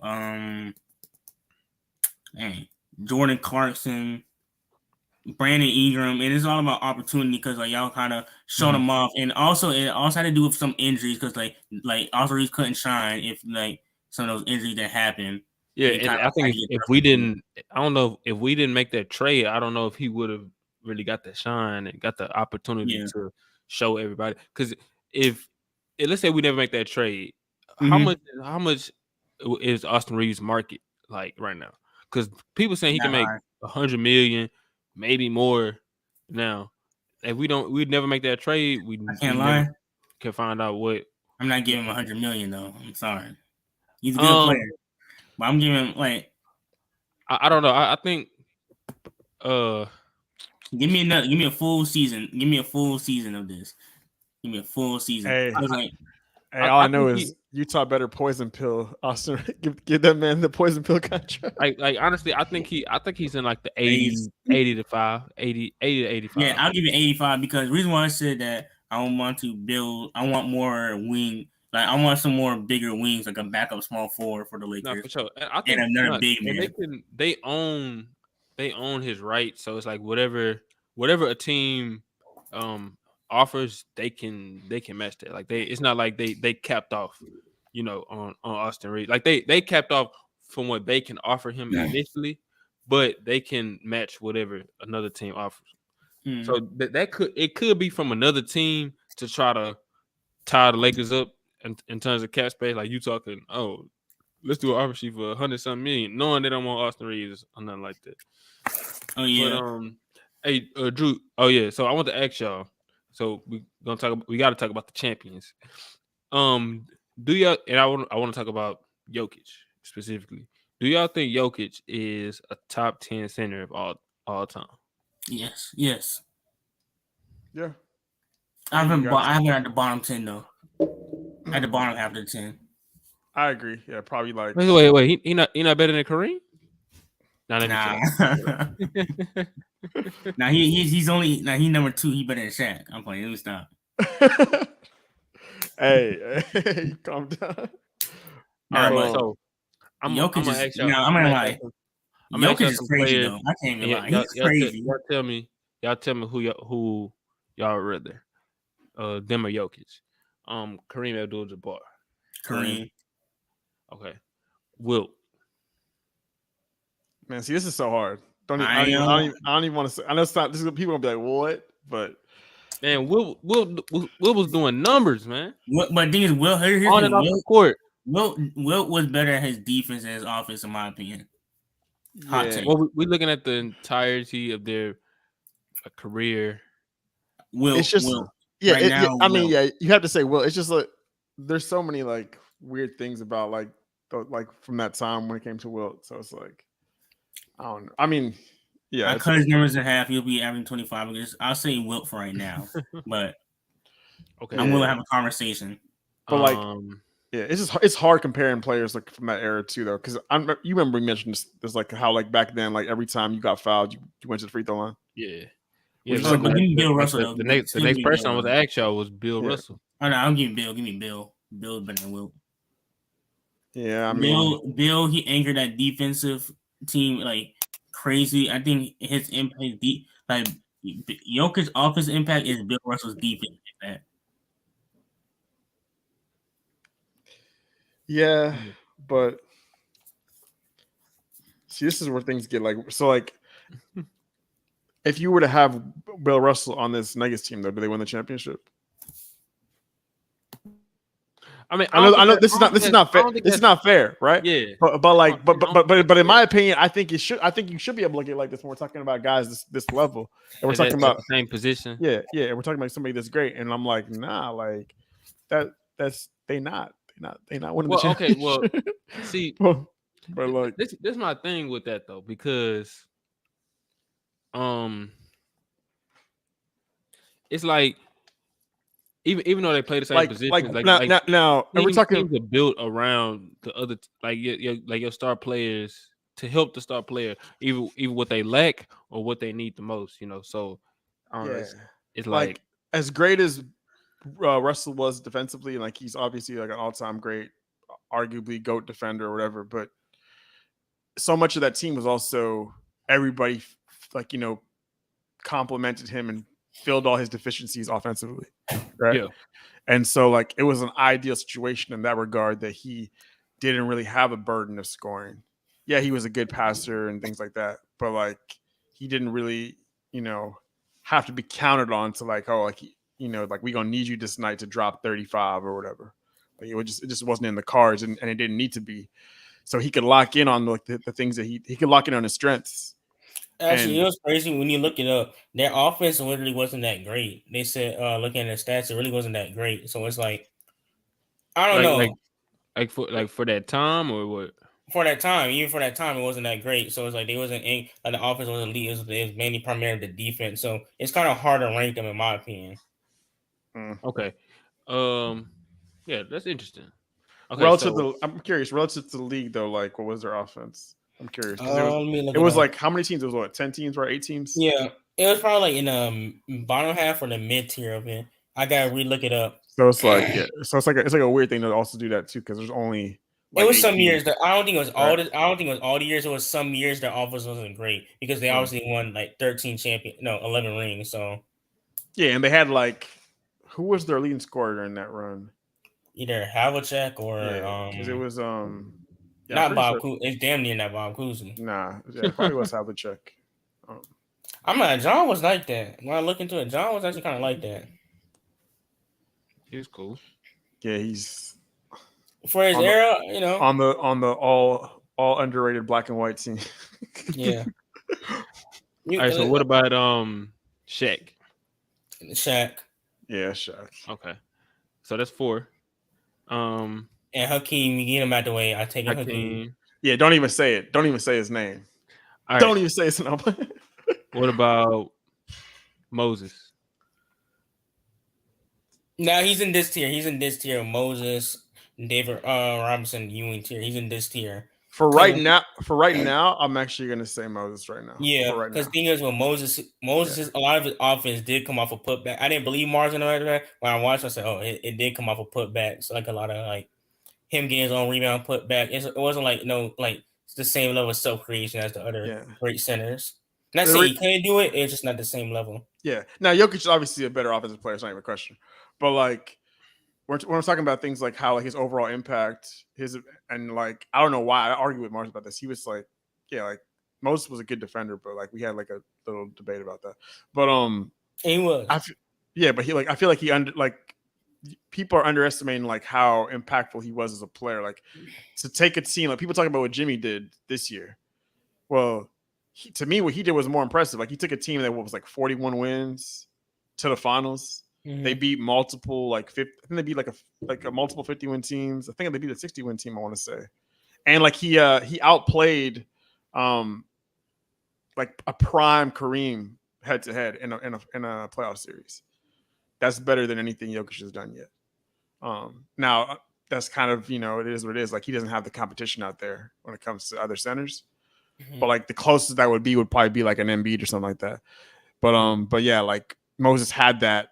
He faced Kareem in the finals for the title, and he outplayed him, and it was a prime Kareem. Like I'm still putting him ahead of him on the all-time, on the GOAT list or whatever you want to say. Cause Drew got a GOAT list, and he got a BOAT list. What's best player all time GOAT list? Okay, I like that. Me too. I think that's fair because if I have the best, well, look who it is. The casual.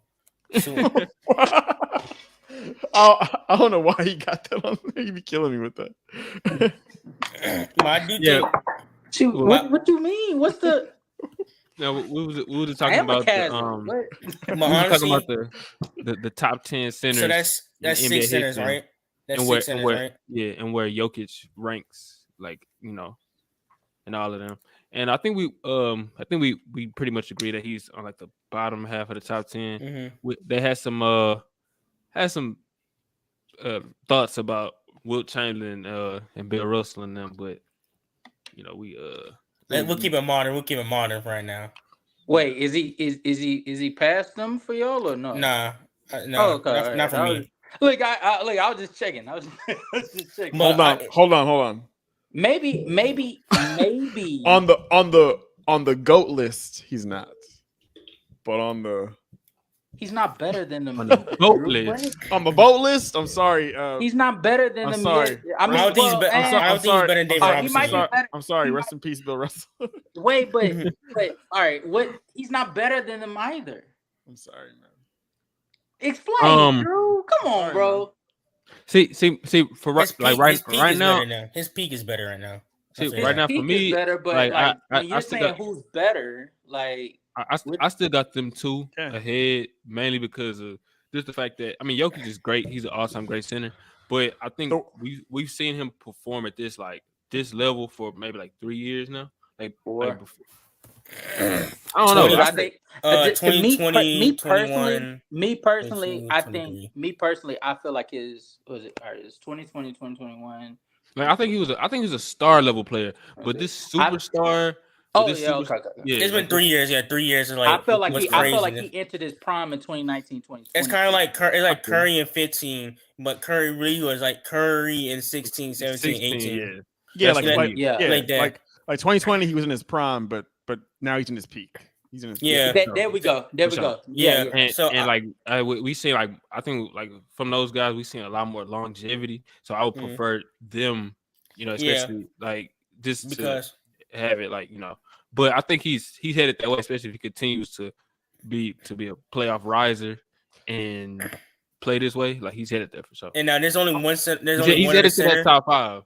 And there's only one center I have ahead of him. And one more center I have David Robinson ahead of him because of longevity. And I think David Robinson is one of the 5 best defenders of all time as well. Yeah. And his offense was pretty good. But Jokic will pass him soon, though. I'll say that. Jokic will pass David Robinson soon. I already have Jokic ahead of Ewing, though. Let Jokic have one more year like what he had this year. He's already passed David Robinson. He's already passed. So he's already passed. He's already passed. All he needs is one more year because if you think about it, go ahead. I'm saying Jokic at 7 or 8 for me. One of those range, 7 or 8. I think probably 8 because I think Robinson will probably be I got Robinson. So he's at 8 for me. I don't have Ewing over Jokic, and I don't have. And who's number 10? Is it? I was looking at a list. It had. I don't have Nate Thurman. Yeah, damn it, not Nate Thurman. I don't think Nate Thurman was top 10 either. It had George Mikan. Nah, get him out of here. I ain't hearing that. It had Artis Gilmore. No, it had. Did you say Patrick Ewing? Did you say Patrick Ewing? Dwight Howard. I think Dwight Howard at 10. I'll take Jokic over Dwight. Oh yeah, Dwight's not in my top 10 either. This list also has Bill Walton. His peak. He don't have the prime. His prime wasn't long enough. Unfortunately. Yeah, his prime wasn't long enough. Yeah, I don't even. You can't even rank. Peak wise was crazy. Peak wise was crazy though. His peak, he will be up there, but can't do it. Yeah, man. But I put Dwight there at 10. I can't do anyone. I brought that up to just acknowledge Jokic greatness. Actually, he was the first player they said in NBA history to lead all players in points, rebounds, and assists for the playoffs. Actually, then again, Desto, Drew, and Casual, we got to move everybody down one. You know why? Because of Victor. So Kareem's gonna be number 2. Victor's gonna be 1. So we gotta redo the list. Oh. I'm joking. We stop playing it. Drew not even home on. Wait, talking about. This the episode we get nasty. Oh no, I'm always kind of nasty. I'm always nasty. Pause. No. All right, reminder. Victor Wembanyama. What my fucking notebook? I'm ready to get nasty right now. So quick reminder. That just sounds crazy, bro. My notebook. I'm ready. My notebook. I done written down some nasty shit I've been ready to say. So let me get 2 things out of the way. All right, 2 things out of the way. So hey, give me a second. First one is I've already said this many times, but I'm gonna expand on it. I think that Wembanyama is going to be an injury bust. So I don't think I know this sounds messed up to predict somebody's going to get hurt, but yeah, I don't think he's going to be able to stay healthy. I think that's going to plague him his whole career. And I think that's going to ultimately be why he doesn't live up to his potential. It's going to be injury issues. I just don't believe it until I see a player that tall, 7'5", staying healthy over the course of an 82-game season and not breaking down after we've seen so many guys historically year after year. So he's going to be Joel Embiid. I think. Let me go. I think it's going to be worse. I think it's going to be worse. How much worse can you be than missing like 40 games a year? What do we? Exactly. You think he's gonna miss a whole season? That's Zion Williamson. He just said it, Zion Williamson. But I think it's gonna be an issue. Like we see guys this tall and lanky, built like this, they do not withstand. They don't hold up. I think he could be underwhelming from his expectations. I feel like that could happen. I feel like he could still be a good NBA player. Yeah. But like the injuries, like I feel like I hear what Drew saying. I don't think he's gonna be bad, but he feel like we won't see him play enough because of injuries. I did this. I said this to Dustin like a while ago. I would bet probably. I'm gonna throw a bet out there with somebody. I'm gonna find somebody to take a bet, but I would bet that he's gonna miss at least a season's worth of games within his first contract. So on his rookie deal, he's gonna miss at least a season worth of games. I would bet that. And so that's his first 4 years of the contract. That's because the contract is 4 years, right? Yeah, so I think he's gonna miss at least 82 games within those first 4 years. I'm gonna go 60 games. Okay. It's already. I'll let you finish it before I say mine. It's already reports about him not playing summer league. He didn't even get drafted yet. Well, he don't. That's because he doesn't. That's because he's following precaution. But it's like, bro, he's like 19. What like? Man, I want to see Scoot in the summer league. I'm ready to see Scoot in the summer league. I'm ready to see Scoot as a Rocket, but not gonna happen. Man, I'm trying to tell you. I'm actually going to. We plotting on going to. Me and the guys are plotting on going to Las Vegas to see the Rockets play. Oh, the summer league. Why you saying plotting like you're gonna sneak there? Like you gonna like you said plotting like you're gonna rob. It sounds like you're doing a heist. Nah, like because obviously like Vegas. Do you know the tickets to get in the summer league is $60 a day? Now, granted, like really? Like it's a day's worth of games, so it's worth it. Oh, okay. $60 a day. That's so. Didn't y'all go to summer league? No, we went out there. We was gonna go, but like I don't know. As a group, I forgot what else we did. I went one day though, right? Am I tripping? No, we was gonna go, but like as a group, I don't know. When we first got out there, like it was like hot, like it was dumb hot. We was doing a whole bunch and that's what we expected, especially because it's summertime too, bro. And like the heat in Vegas, bro, it's like it be hot out here, but it's like you can still breathe. It's that dry heat out there. It's like you can still breathe. It's like no oxygen, bro. It's oxygen, but it ain't no oxygen. And everybody smoking weed. Very limited. It's like dry heat. It's hard to explain, bro. Yeah, it's dry heat because that's that. They in desert. It's not like here in Georgia. They ain't got no water around there. It's not like Georgia or Houston. Like humidity. It be hot, but you be sweating, but you be like, ah, dog. But I think you be like you like that SpongeBob. Yeah, that's what it's like, bro. But no. When we were looking at the schedules and stuff like that, they were basically like it's a whole lot of rookies that's like probably not going to play, like top lottery picks. That's probably not going to play because they already have their spots. Like usually when you're in the summer league, that at least this is how young players are looking at it. You're going there for you to prove your worth, so that that the head coaches know what they're working with. Yeah. Victor Wembanyama, Scoot Henderson. This Miller kid who I'm also going to see because I didn't watch him in college, so I want to see what his game is about. They're not going to play much more than maybe one game just to show the fans like, hey, I got drafted by this team, and that's it. Yeah, because Paolo only played 3 games. Mm-hmm. I think when I went out there, Jabari Smith Jr. only played 2. Yeah. He got hurt. He got hurt though. Yeah, he got hurt. Yeah, and Chet didn't play at all. That further proves the reason for why these rookies wouldn't want to play. Actually, Paulo got hurt. Paulo got hurt too. That's why he only played 3. I just remember he had an ankle injury. Yeah. That's what Orlando was like. And Zion got hurt too. He shut you down. That's why he stopped playing too. I don't even know. I forgot.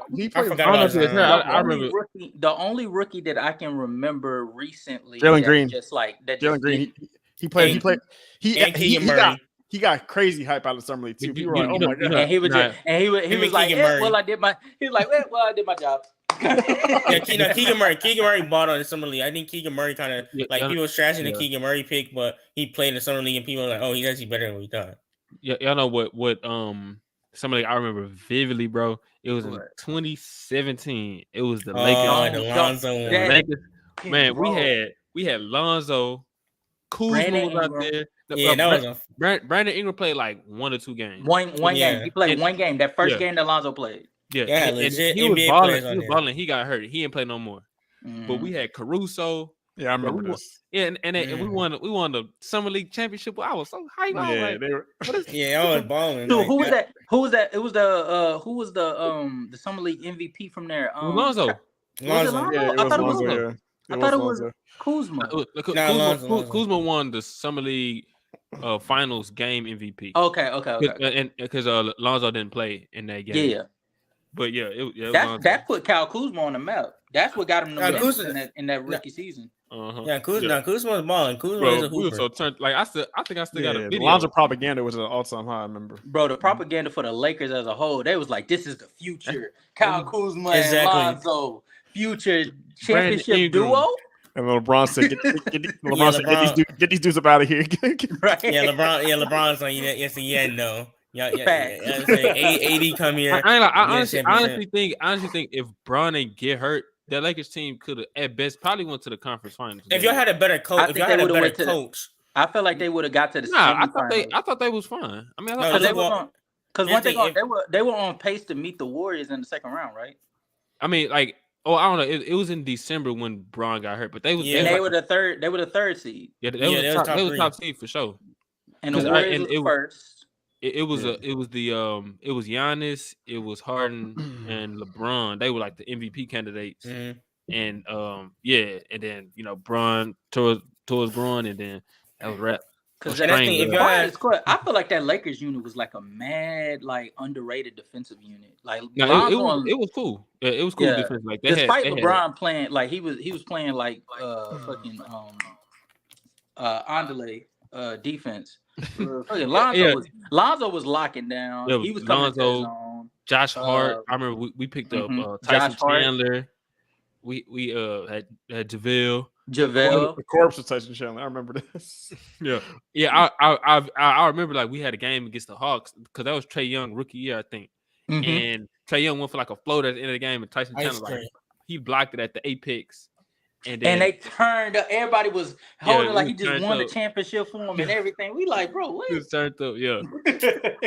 I remember that, man. Now that's I thought that I had fun watching that team until I want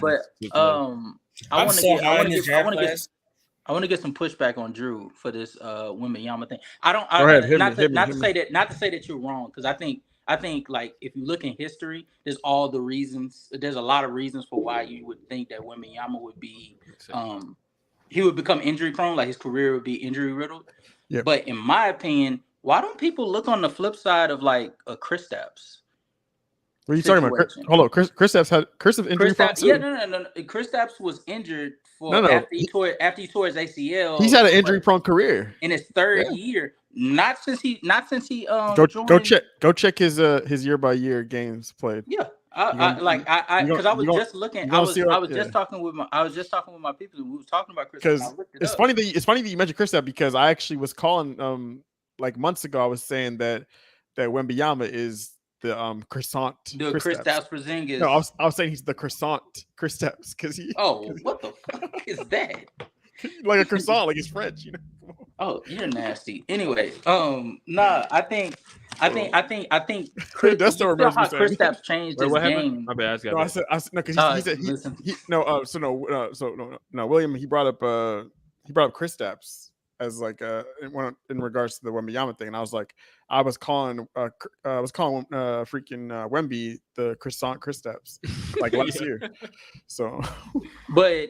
I mean, you saw how Kristaps changed his game to be more post heavy and stuff. Now, obviously, he didn't get the chances to be able to display that in Dallas because But go see how many games Kristaps missed. I'm looking it up. I'm looking it up right now. I guarantee you, he's missed over 150, probably. You think over 150 over his career, or over his career? Now, probably in the past, like he's missed a ton of games, man. He's missed a lot. He missed. I mean, he missed a ton of. But that's not fair because he tore his ACL in his third year. Hey, what do you mean? What do you mean? No. Well, I'm saying. When I say it's not fair, I'm saying to say that like a large chunk of the reason why he lost that time in his career. I agree. It was that ACL injury, but. Yeah. Not all tall dudes tear their ACL. Oh, okay, now go look at the. I'm just pulling it up right now. So the most games he played in his career was his rookie year. He played 72 games. Second year 66. Third year 48. No ACL injury yet. Third year was the ACL. No, you're tripping. You're right. Third year was the ACL injury. So then he missed all of 2018-19. 19-20 he played 57. That was a bubble year. That was a bubble year. Bubble year. So that was what 70 games they had that year. Or how many years? How many games they had that year? I think they had 72. So he probably missed. All right. So was it 72? Yeah, I know. Yeah, I know they still had like a lot of games. Here, I wanna. It wasn't the full season. I know for sure. Yeah, and then 2021 he played 43 games. 2022 he played 51 games, and then. This year he played 65, which is a decent amount. 65 is a decent amount. Mm-hmm. But that's the most he's played since his second year. So basically for the majority of his career outside of the bubble, ACL injury, he's played he played a decent amount of games. But even the years after the ACL injury, he's missed a lot of games still. Like how? What? No. Look at 20, you literally just listed up 2021 he played 43 games. 2022 he played 51 games. That's a lot of games missed on.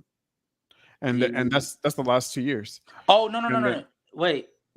How many did he play in 2021? 2021 he played 43. 2022 Okay. I see what you're saying. And he played 2021 that was the shortened season, but still 43, that's not a lot. Yeah, because I mean it was 72. How many games is that? 72 minus 43, that's 29, right? 29 games. Yeah. And then last year he played 51 games, so he missed 31 games last year. And then this year he played 65. Yeah, so this year he came back up. I'd also like to say like 2021, 2022 season, that whole year. But like if we were to go total it out for the amount of games he's missed in his career and he's played 401. Yeah. What was it? 1, 2, 3, 4. I guess a lot of time. 5. Like he's 6. probably he's played 7. He played 7 seasons so far. Like he's probably missed more games than he's played if you count the ACL injury. It's probably close.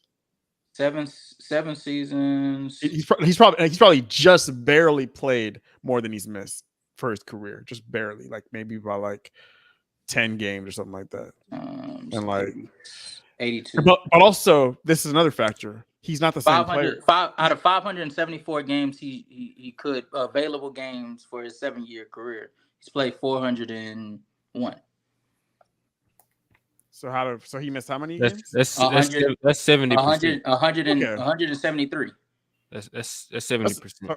73%. That's a really good, especially with us understanding Big's history. Like that's not good. If he played 73%, if Wembanyama played 73% of his career, but also he just gave you. But also, Kristaps isn't the same player that he was since the injuries. Yeah, he had to change his game. Yeah, I ain't like he looked really good last year to me. But he really exactly, and even with him changing his game, he still looked really, really good. No, he was good last year, but he's good that they actually. But he had to change because of injuries. So good that they actually putting him in talks with like being traded to Boston. I saw something that said he might come to the Lakers because Bradley Beal available now. So. I heard about that too. Also, Kyle Kuzma's on the board too. But I mean, that's a talk for another day. What I'm saying is, Wembanyama, if he just panned out to have the career that Kristaps had, we're not saying that that's no. Hold on. The way that they're promoting him now, he would be a bust. Hold on. I have a solid career. No, that's I agree with you. Mm-hmm. I was saying that I think he's Kristaps. I think he could very well have a career like Kristaps. Mm-hmm. But to me, yeah, he's a bust still.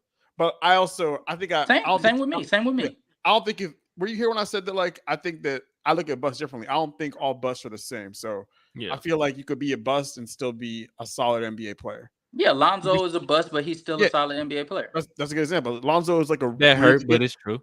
Yeah, Lonzo's a really good starting caliber 3-and-D type playmaking point guard. I guess you could say he's a little more than 3-and-D. But like he's not a superstar. I feel like he's more playmaking than D, but yeah. I was kind of saying this for years. I always felt like when Lonzo was coming out, I'm gonna go find some receipts to prove it. But I was saying that he was Ricky Rubio 2.0. That was my prediction. Like when he was coming into the league, I was saying that. I was sold on that nigga. Yeah, no, I was saying hey, you ain't the only one, but I was talking about I said he was Jason Kidd 2.0. Oh. I wouldn't go in that far. I was more like that nigga looked like he looked like I said he's gonna be like Jason Kidd, but he can already shoot. But and then I didn't believe in the shot. I didn't believe in the shot. The problem, especially after that one after his first summer league game.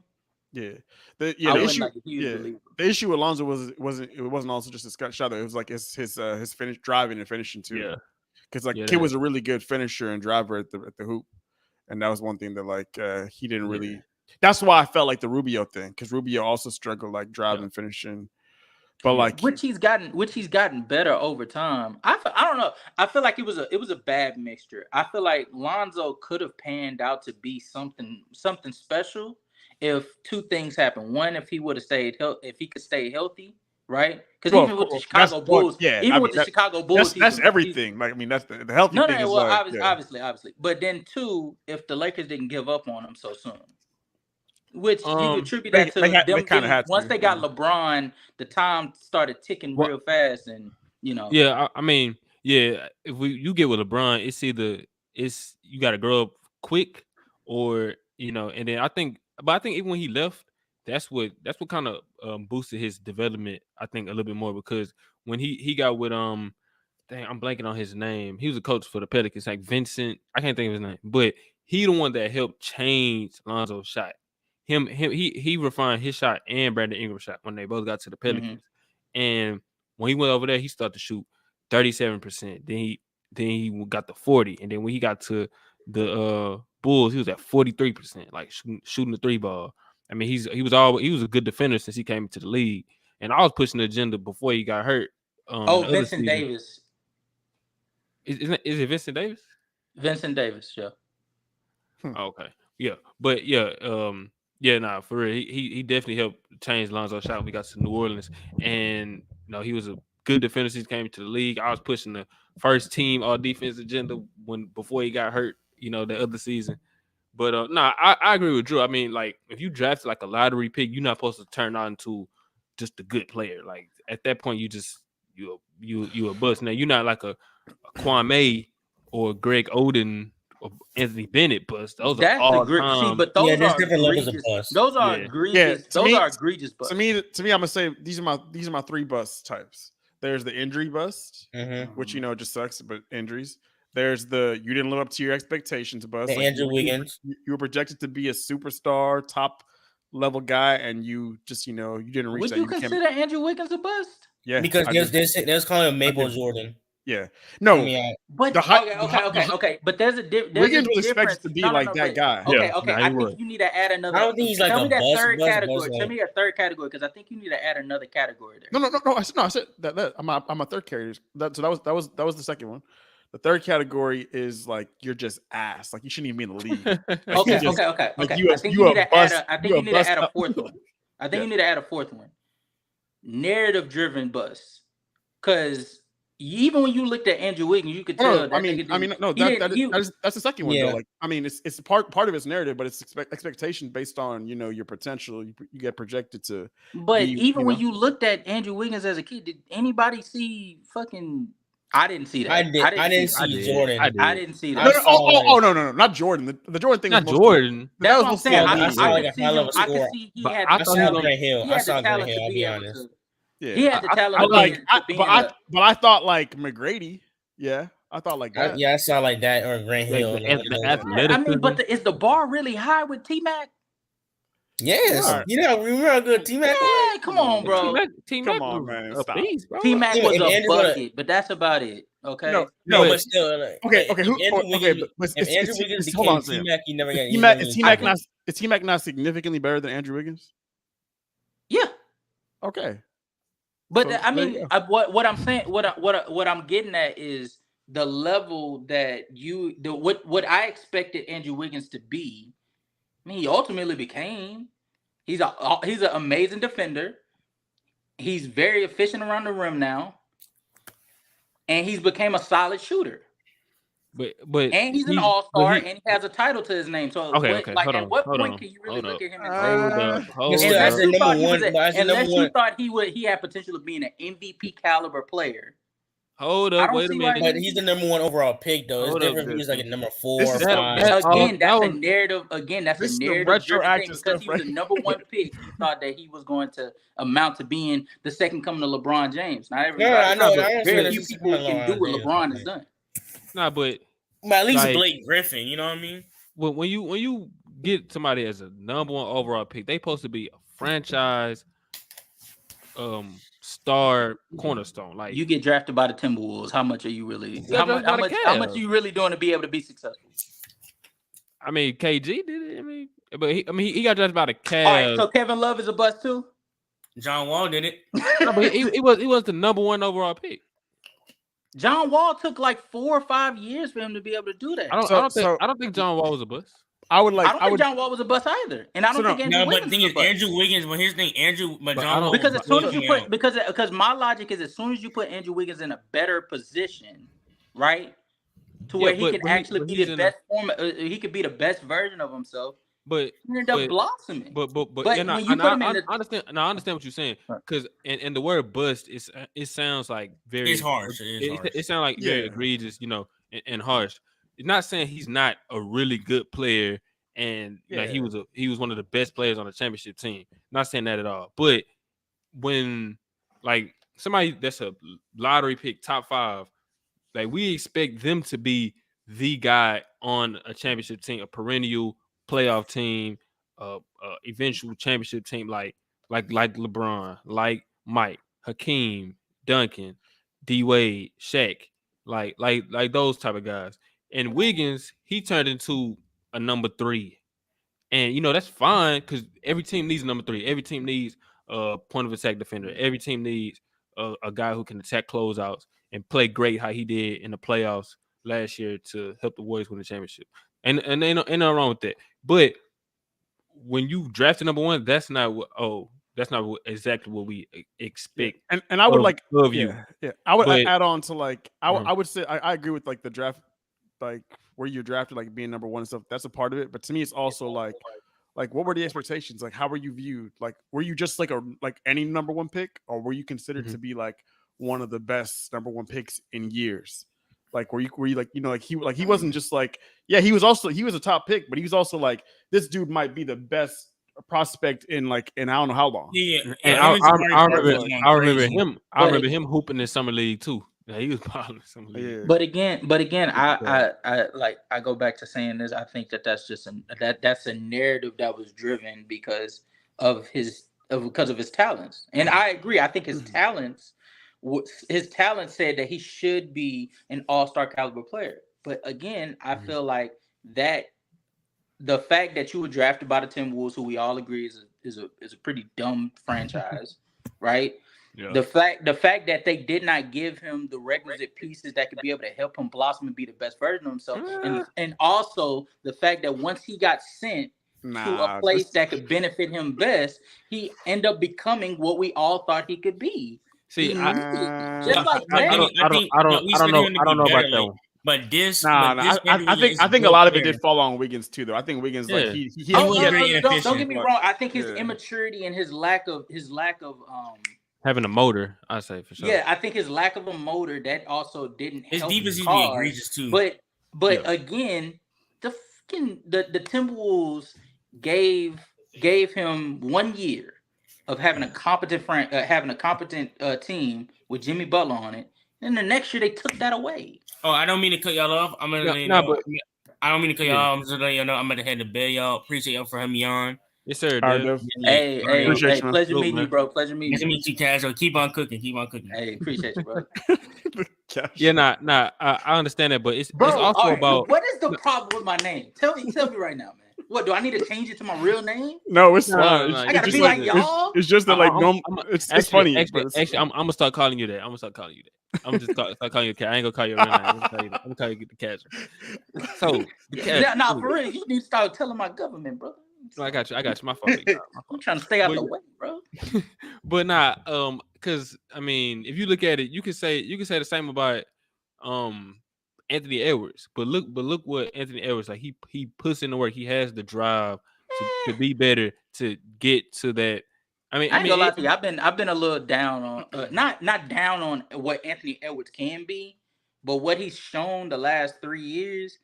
I don't lie to you, it's been a little mid. I think he should have been a little bit. I feel like he should be making the steps to being the. Hold on a second. Hold on. He is making how can you say that about? No. He's taking the steps. I'm saying. But how can you say that about? How can you say that about Ant? How can you say that about Ant? But then how do all that you did about Wiggins? How can you say that about Ant at this point in his career? No. But I have the same logic for Anthony Edwards that I have about Andrew Wiggins. The reason for Anthony Edwards not making those steps is because the franchise is stupid. Like, how do you not know? It's the same franchise. Exactly. I have the same logic for Anthony Edwards that I had about Wiggins. But Ant's way better at this point than at this point in his career. He's way better than Wiggins was at this point in his career. And he's not a K-pop all-star. Is it because of the playoff performances that made you say that? Even the regular season, he's better. I feel like in the regular season, he was about the same inconsistencies that we saw from Wiggins. Wiggins was putting up points too, and he was playing solid defense. And then he'll have 2-3 games where he'll be playing mid. Particularly, and they're both been inefficient. This season, this is this was the season because I think when Cat was out. I agree with that. I think this is the season. He was really keeping them afloat. And he was the best player. I think that's what got him the All-Star nod. This is only his third season. And then when he gets to the playoffs, he was good last year against. He started to blossom towards the end. I think the last 2 games he played the best player. He was really good against the Nuggets too. I think. Yeah, and but also it goes so this goes back to how we view it in the specifics of what level you were projected to be at and the expectations. Because, for example, Wiggins, I might say he's a bust, even though he's become an all-star and he's a very good NBA player. But let's say Jabari Smith, not an all-star. I'm only saying that because he said that. It's true, technically, he made the all-star team. He did, but last year I said that was one of the worst selections. He's not really a star until they made Jaren Jackson an all-star over AD this year. Yeah, no. Well, you know why they did that, right? That's I'm gonna let you finish your point real quick. I still don't to this day. Anthony Davis didn't play enough games at that point for them to be able to say that he was an all-star. Jaren Jackson Jr. played every single game. No, he did not. Well, no.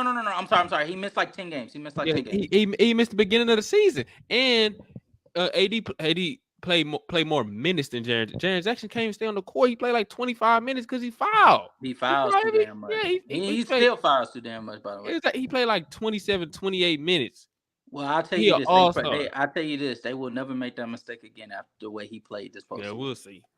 They'll never make that mistake again. Because they still got this AD. Anthony Davis could miss 5. He could play 5 games leading up to the All-Star break, and if he's available, they picking him over Jaren Jackson Jr. Nah. I disagree because the media is so it's so media driven. Once AD got that street clothes narrative and all that. Nah. He didn't play that. He played that out. I am fully on board with the thought process that everybody, not just the media, but everybody, NBA fans worldwide, they are believers in Anthony Davis again. The way that he played defensively consistently, like the best defensive player in the league this postseason, from game 1 of the first round all the way to they got eliminated by the Nuggets. That streak closed. All Anthony Davis has to do is just play a certain amount of games. I don't even think that they're looking for him to play 60, 70 games anymore. They're looking for him to just play 50, and nobody will have a problem because you already know what to expect by him at this point, and you know that when he's playing, he's gonna play at this, this high level. I don't know. I don't think it's that simple for these media folks, but Yeah, but in another sense, in the same way that like Wiggins to me, I would say like is a bust, or like one of those type of busts I described. If Jabari Smith, for example, became we need to change the show to we need to change the episode to what is a bust. Here's another. So Jabari Smith, he was a 3rd pick in the draft. If he becomes an Andrew Wiggins level player, I would not say he's a bust. And see, so it's not. I agree. Jabari. So like that, but I'm showing you like in how I still look at them like they're both top picks. I mean, Wiggins was number 1, he's number 3, but based on the expectations and how like the potential, if let's say Jabari became like a player that's comparable to Wiggins as far as like the level. Yeah. Well, no. I mean. You mean like on the same level as Andrew Wiggins? Oh, like talent wise and production wise, and as a defender or offensive player. If he became that, I would not say he's a bust. I would say I think he did pretty good as far as like where he was projected. But yeah, like Wiggins. I guess where it comes, the difference is even though like certain players like Andrew Wiggins. Lonzo being a number 2 pick, even Jalen Green, like even if these players don't end up being what past number 1 picks turned out to be, which is MVP caliber players, I guess I don't call them a bust outright because they still made something of their career at the highest. I know. So you know what I'm saying? So I guess that's the disagreement. Like first, second, third pick, it doesn't really matter to me. If you ended up panning out to be a solid scorer, a great defender, a key piece to a team in some way, fashion, of a championship team, or just being an all-star caliber player, I have no problem with. I have no problem with you. And the bust thing just sounds disrespectful when you just hear that. But like whenever I say, no, it's not. It's never. I don't think it's ever. It's never been disrespectful to call somebody a bust. Outside of Kwame Brown. Yeah. But whenever I say it though, I don't just be like, he's a bust. This guy's a bust. That guy's a bust. No, I'll be like specific. I'll be like, this dude's an injury bust, right? And I'll be like, oh, this dude is a bust. Like, and I'll say, oh, like why I think he's a bust. I'm not just gonna be like, oh, he's a bust and he's a bust, and like they're comparable. Like, Anthony Bennett's a bust. Like for obviously, I don't think Anthony Bennett is on the level of Andrew Wiggins. I got a question for you though. Yeah. Do you think Derrick Rose is a bust? No. Well, actually, injury bust. He's injury bust. I look at it and I just say it like injury bust. Well, I was an injury bust. Because although he won an MVP, he won that MVP in a short span, and he never was able to fully like reach his potential. Hey, whatever that was. Real quick, y'all can keep it going. I gotta work like super early tomorrow. No. But yeah. I appreciate you being casual pulling up. But yeah, y'all can keep going. We can shut down because I didn't realize it was like it's been like 2. Yeah, I mean, shoot, I go all night. Let's see. I'm off tomorrow. God bless. Fucking they got me going in like at 5, so I gotta. It's getting late. But man, I appreciate everybody viewing today. I appreciate my guy, the casual, pulling up. No government. Get on here next time because we gotta remember that thing. We had a conversation about Ray Allen and Melo. Oh yeah, we did. We could talk about that a little more. Yeah. Me and Drew had a convo. Yeah, I heard it while I was in the car. Oh no, yeah, but so wait. No. I didn't hear nothing about no. No. That was about No, that's something else. No, I think that was about T-Mac and T-Mac and Grant Hill and all them. Okay. But yeah, but we had a convo in person. We talked about Ray Allen versus Carmelo, and Drew was saying some nasty things about Melo, like always. It's not nasty. Oh, shoot. Well, you know, like you don't want to tell me that because I'm all for the Melo. I'm gonna repeat it again real quick before we get off. But yeah, I would rather have Ray Allen than Melo. I think Ray Allen's a better basketball player. Straight up.